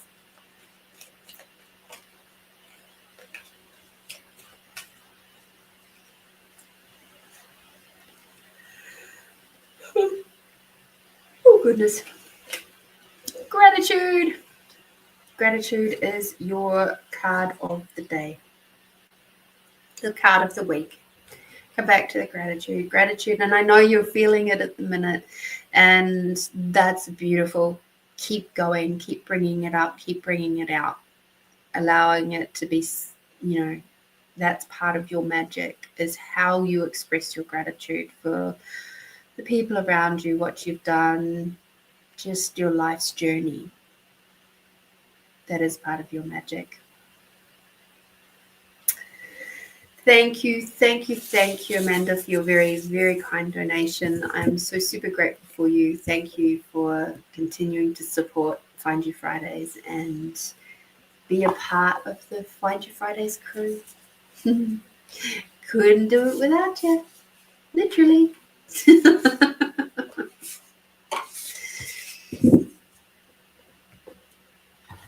Hopefully the Shaman's Dream Oracle helped you too. Love that work. Absolutely love it. So many things going on in my world at the minute. I am going to drop that one off, and I don't know how many people are now floating around, because with the internet being so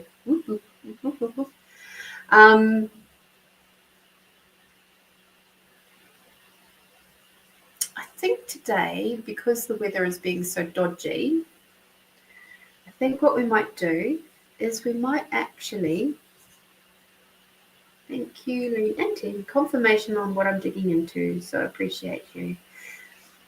Thank you for doing the work, Amanda. Like, that seriously is the biggest, what's the right word there? The biggest, like, props to you. I can't think of the right word, or a different word. It's like, do you realize just how much courage it takes to look into that stuff? Do you have any idea? Like, so many people are so much more comfortable sitting in their piles of shit and never questioning it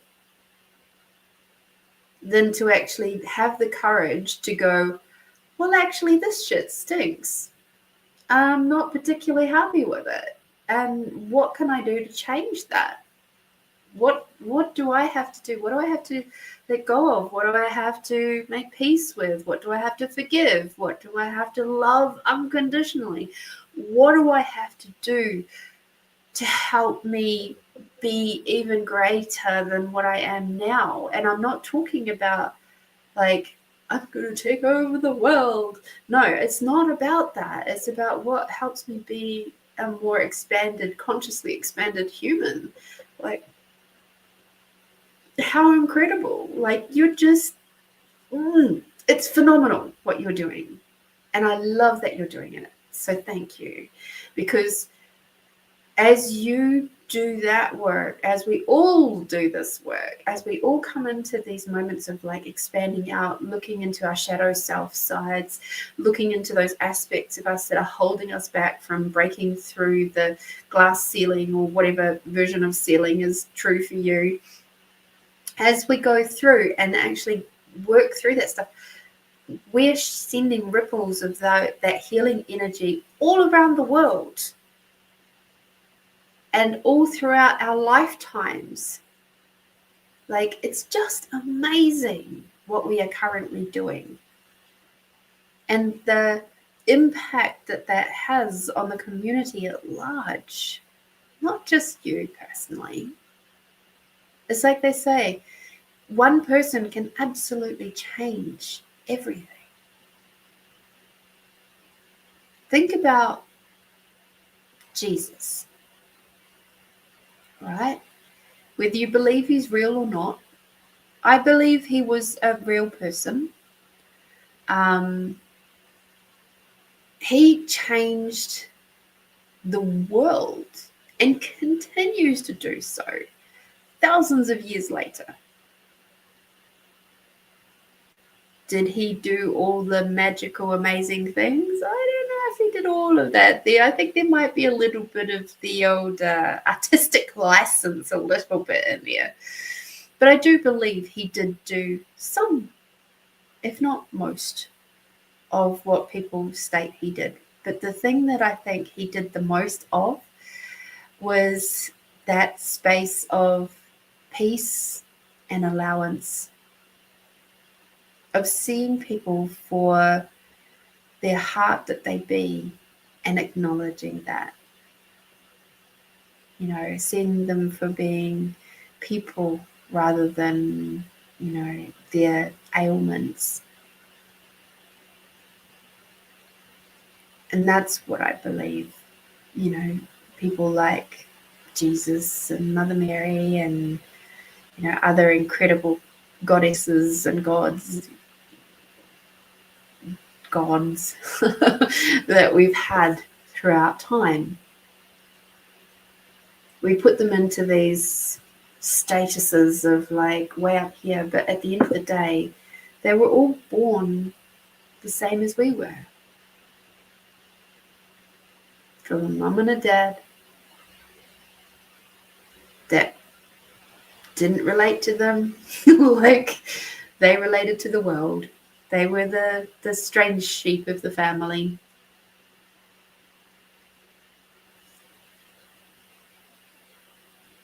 Something that I realized this week in talking with a beautiful Italian lady yesterday, actually, was we were talking about how the different generations have reacted to life's pressures, and how the way that we grew up. So she's in her late 70s, I'm 47, so there's like 30 years between us. Wow, I actually did maths today. Amazing. And we were both commenting on how being raised on a farm helped us, and being, raised by poor parents gave us sort of quite a lot of strength and resilience and tenacity and ability to make it through when things get tough. And then we sort of jokingly said, the young ones, like for her great-grandchildren, God, they don't even know what to do if they, if they get taken away from their phones for a day. Like, they don't know how to cope. And it all sort of started coming about because she was actually getting ready to make her own salami over the weekend. And so she was washing out all of the intestine tubes that you use to make salamis. And I was just like, I grew up on a farm. We did home kill. Like, there's no funny smells for me. Like, it's fine. Because she was apologizing for the smell. And I was just like, I had my cleaning chemicals anyway. I couldn't smell a damn thing. And what I realized while listening to her is that I think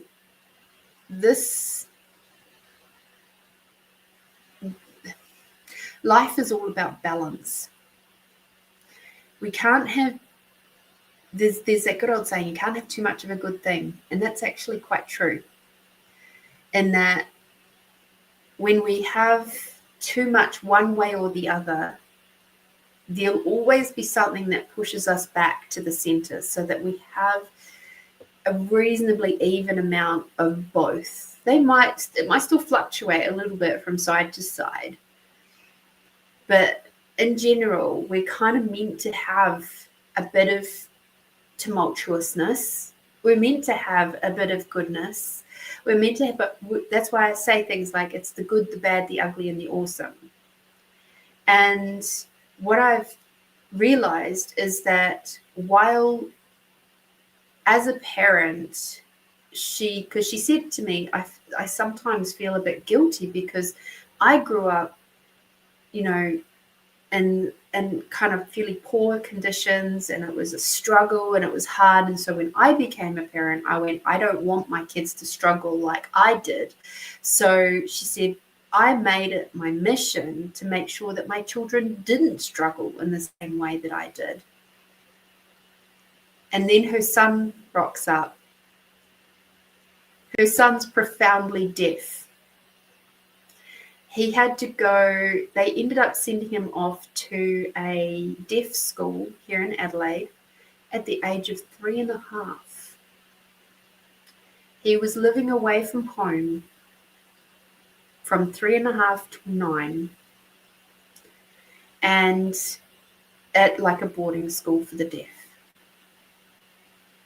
And I'm looking at that going, well, there's his trauma, if you like. There's his hard.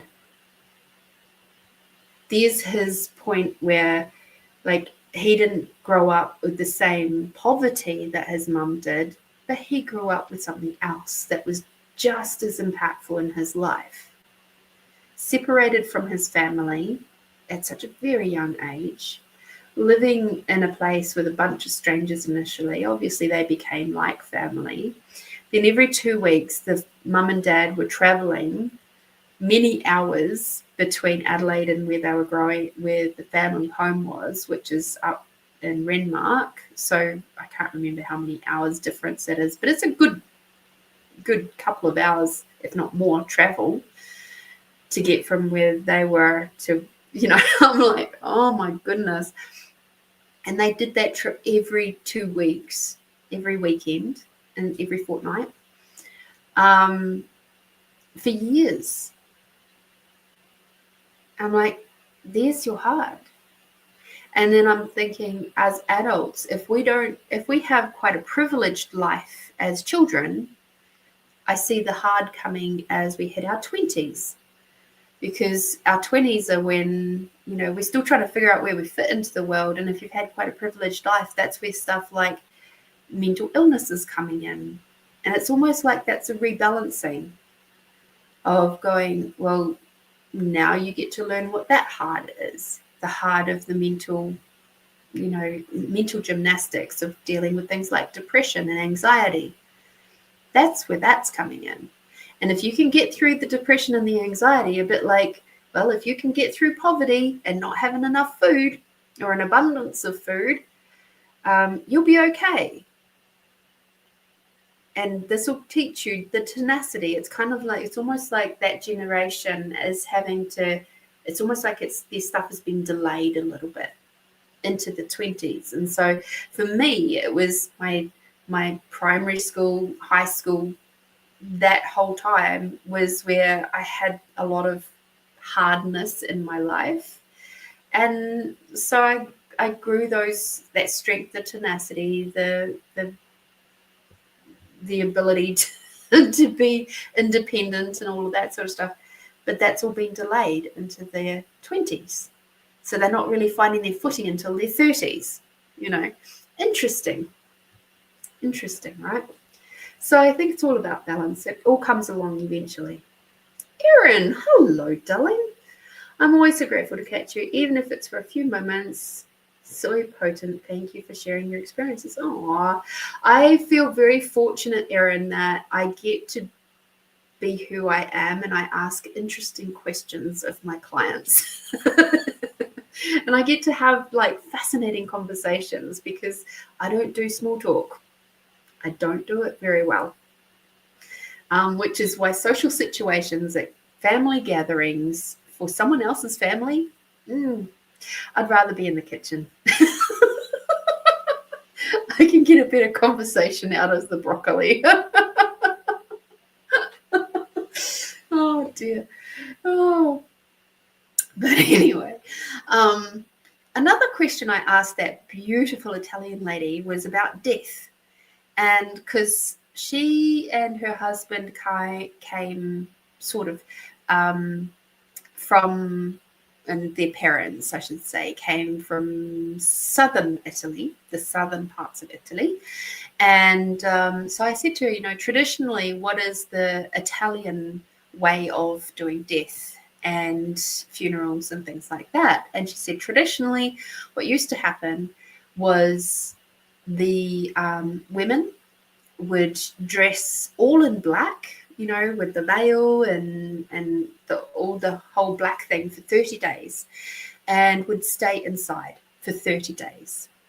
The mother or the wife, if it was a child that died, then it was the mother that had to stay inside. If it was the husband that died, then the wife would have to stay inside for 30 days. And over time, it got changed to they would wear black for 30 days, but only stay inside for a week.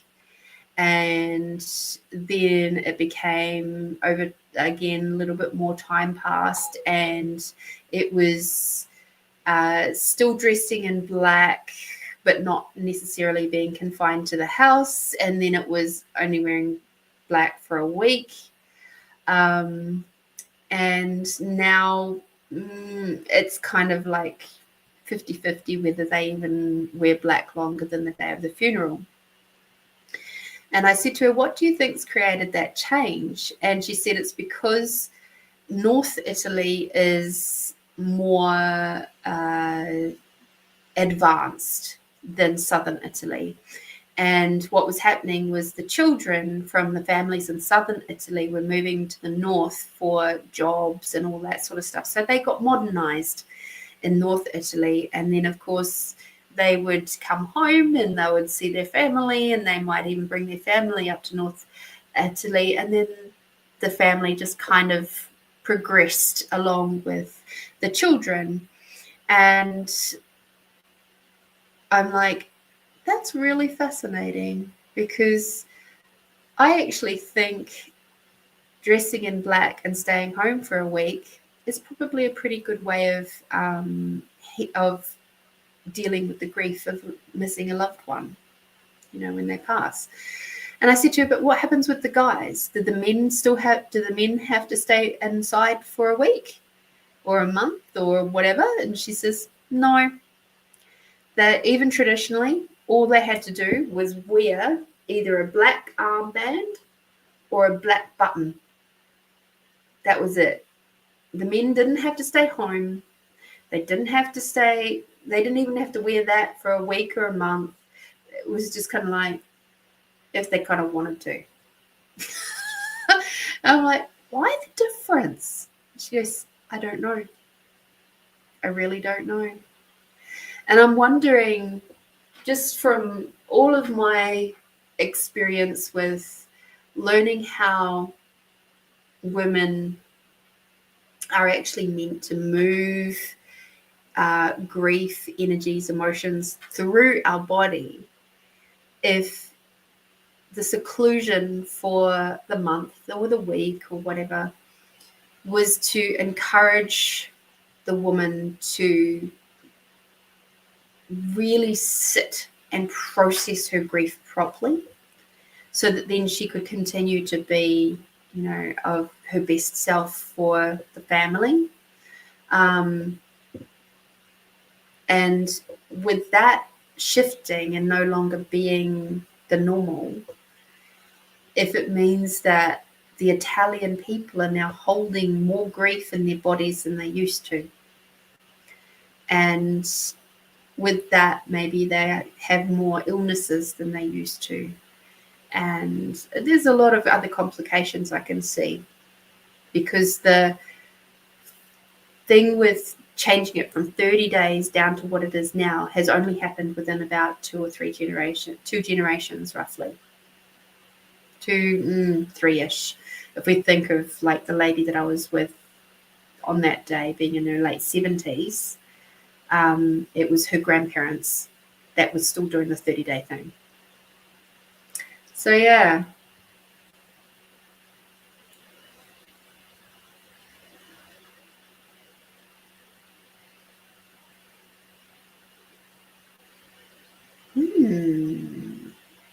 Interesting, Christine.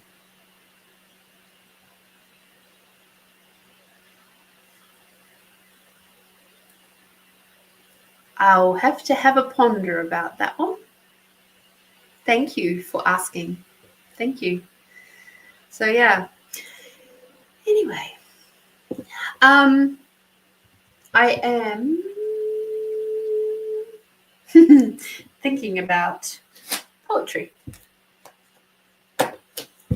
So yes, fascinating conversations that I get to have with my clients. So grateful, and just gets me thinking about, are we trying to move society too quickly? And what would it take for us to just reclaim some of the more gentler ways of being with our grief, being with each other, moving through the emotions, honoring things, the body transitional stuff that we go through each month as women. How beautiful would that be? Anyway. What number? Nope, no. We're going to do the expanding out exercise, and then we're going to do our poetry, okay? So, close your eyes. Take a big deep breath in, all the way down to the bottom of your belly.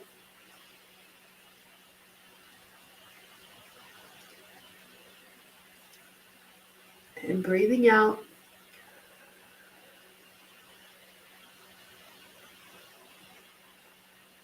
Breathing in, bringing Mother Earth energy all the way up through your body.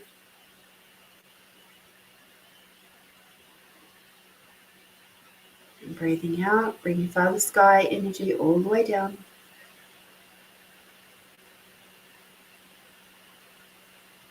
Breathing in, bringing Mother Earth and the unconditional love all the way up.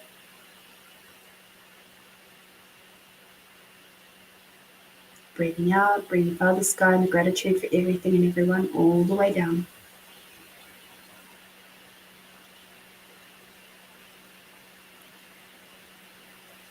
Becoming very aware of your body, aware of how your breath is moving through your body, becoming aware of your blood pumping around your veins, becoming aware of all of your other internal organs and how they're all functioning together, your stomach, your kidneys, your heart, your lungs,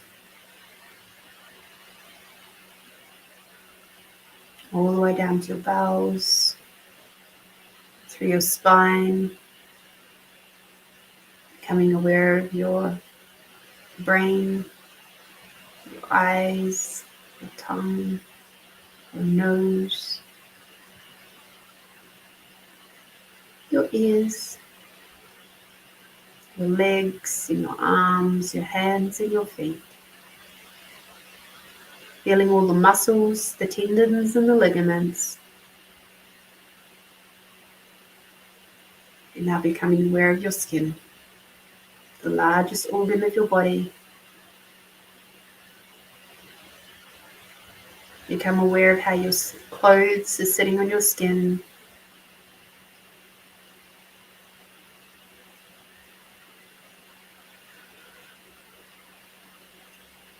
You're now expanding out your awareness to the size of the room that you're in a big, big bubble. Becoming aware of all of the bits and pieces in your room, and the space that you're in. The furniture, the floors, the walls, the ceilings. Now expanding out your awareness beyond the size of the room in a big bubble up into the sky and down into the earth, bigger than the building that you're in. Expanding out larger than the country that you're on. Expanding out your awareness larger than the planet.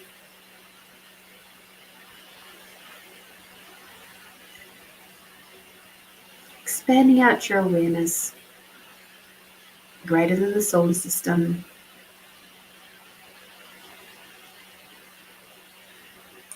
Greater than the galaxies. Greater than the universes.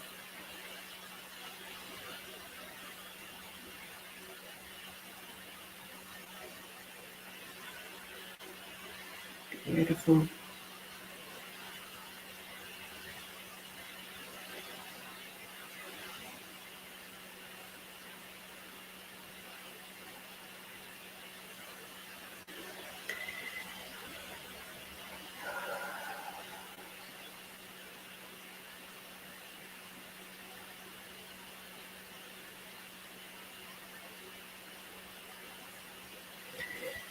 Now focusing on your body once more,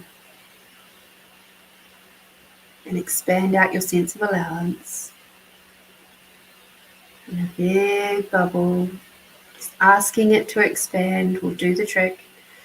Saying expand or commanding that your allowance expand will do it. Expanding out your sense of allowance greater than your body. greater than the building you're in. Expanding out your sense of allowance, greater than the country, greater than the planet,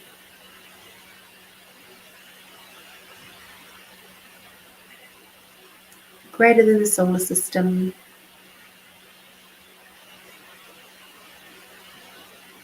expanding out your allowance, greater than the galaxies, greater than the universes, and now greater than your awareness. Take a big deep breath in.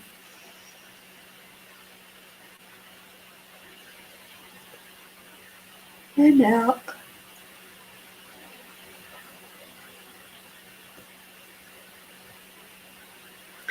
And now I invite you to tune in. And what is the first number that pops into your head between 1 and 88 that is going to be the most relevant to you and helpful to you, the greatest contribution for this week to come? What is that number?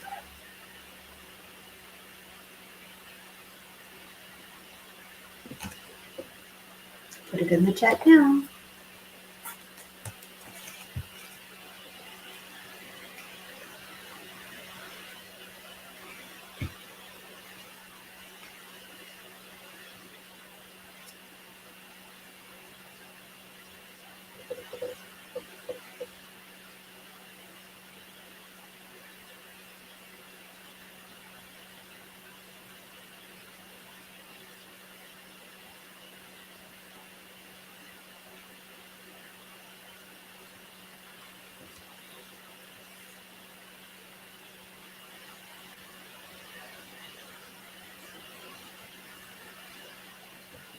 Beautiful, Linda. Thank you.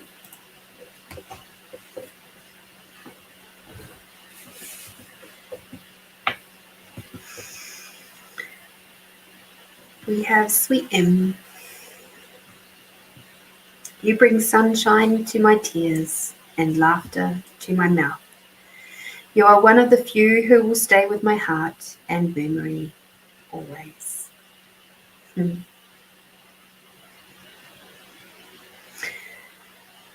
Melinda, I get that this is like a love letter to you. Given that it's Sweet M, it's actually Sweet Melinda. So you bring sunshine to my tears and laughter to my mouth. You are one of the few who will stay with my heart and memory always. This is an acknowledgement of the contribution and the gift that you be to others around you all the time, and you have no fucking idea that you even do it, because it is so natural and so normal for you to do that. Given that you are the mother archetype, I'm not surprised. So please take some time this week to have a look at where you are allowing yourself to be that mother archetype, and how you're allowing yourself to be, how you do it at your work, how you do it with your friends, how you do it for yourself. And take some time to acknowledge just how beautiful and amazing you are with each of those groups, and how it shows up in different ways with those people. I think you'll find that there is a certain level of peacefulness that comes as you do this, because when we acknowledge the contribution that we are, it's not about being egotistical. It's about actually seeing your value and your worth and embedding it in your heart, because you are valuable and you are worthy. But it's not until you actually stop and take a look at all the ways that you do that for yourself and for others, that you start to acknowledge it and really integrate that into your being.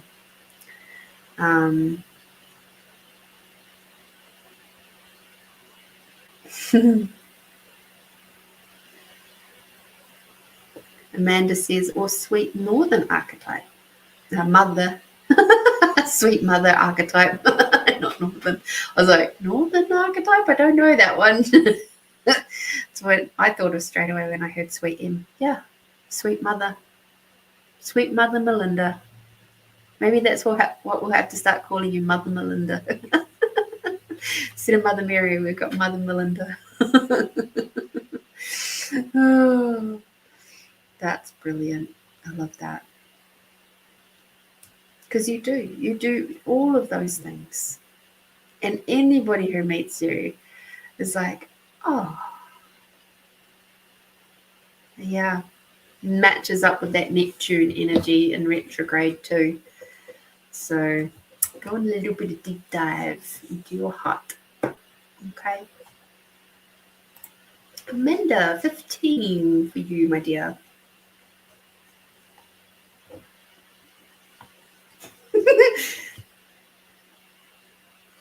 Okay, this is a different one. I wonder where it's going to go.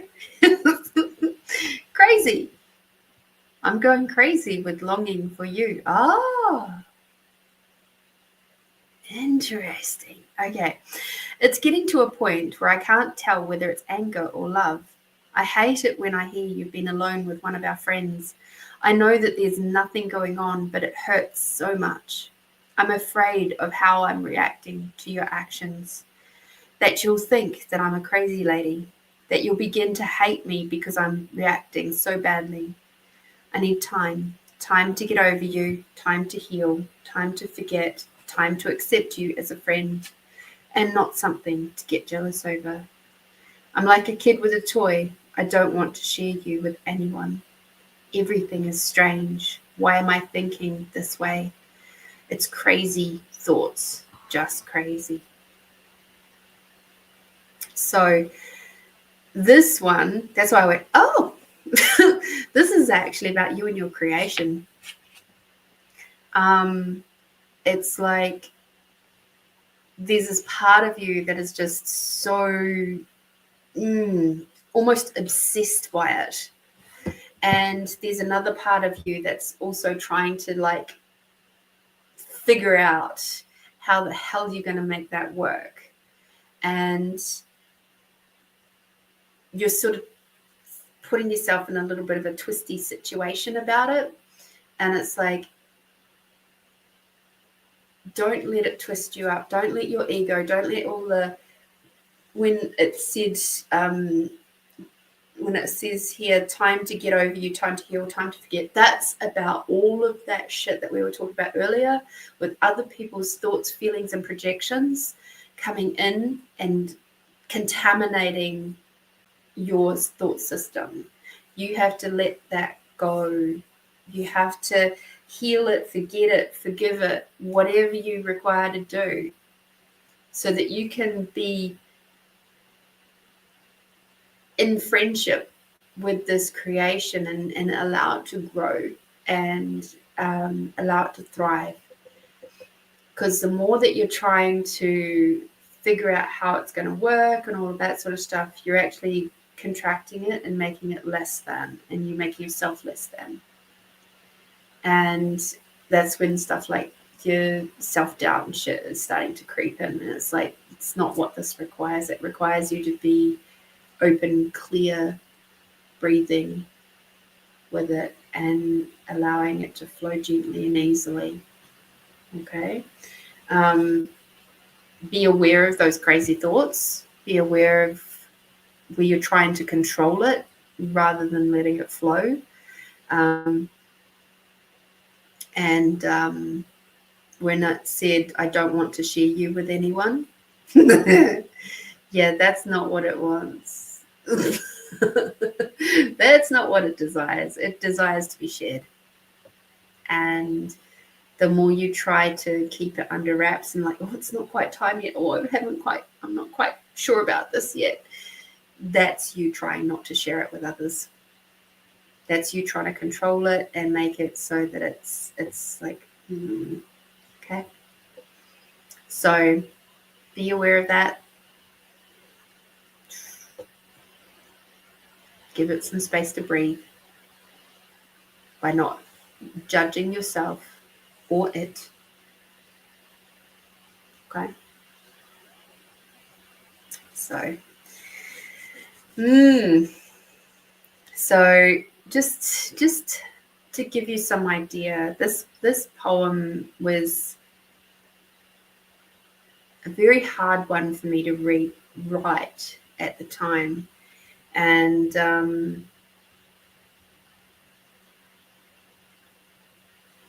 so there's two sections, and I'll read the second part. It says, this poem is the only one written in the midst of it all that really hints at where I was heading towards, the deep, dark hole of depression, of desperation and despair and depression, where I began to think it would be easier just to leave this earth permanently and leave the two of them in peace.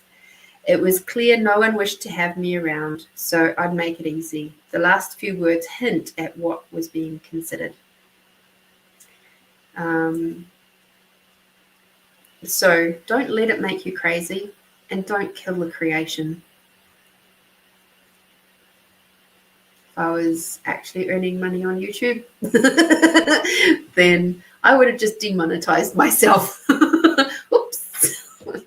But yeah, be very, very aware of where you're controlling the creation so much that you're stopping it from growing. Okay. Thank you, Amanda.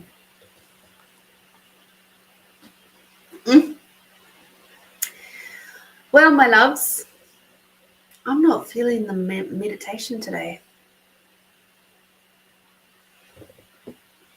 No. And I think with the internet being so dodgy like it is, I think it would be too disruptive. So I'm going to follow the energy, practice what I preach, and I'm going to say thank you all for being here tonight. Thank you for coming and playing and enjoying space with each other and with me. So grateful to have you here. And I look forward to seeing you next week. Doing a meditation next week, I feel. Next week is going to be a good week for meditation. This week, not so much for some funny reason. I don't know why. It is what it is, I guess. So I will catch you all next week. In the meantime, be kind and gentle to yourselves. Be aware of those, like we said at the start of the show with Neptune and the full moon and everything. We're going to have a lot of very interesting emotional moments coming up where you will, if you go with the flow and don't resist and react to it, you'll have a fairly easy week. If you are resisting and reacting to the energy shifts and changes in the people around you and how they're showing up in their truth and showing you fully who they are, yeah, have some ease with that this week, okay? But if you resist and react to it, you're going to have a fucking tough week. So take this as your little bit of a heads up. I adore you. Thank you for being with us tonight. And take it easy out there. Have some big, deep breaths. And until I see you next time, be bold, be brave, be you, my beautiful friends, and get out there and do something tasty for yourself. Mwah. I love you. Bye-bye.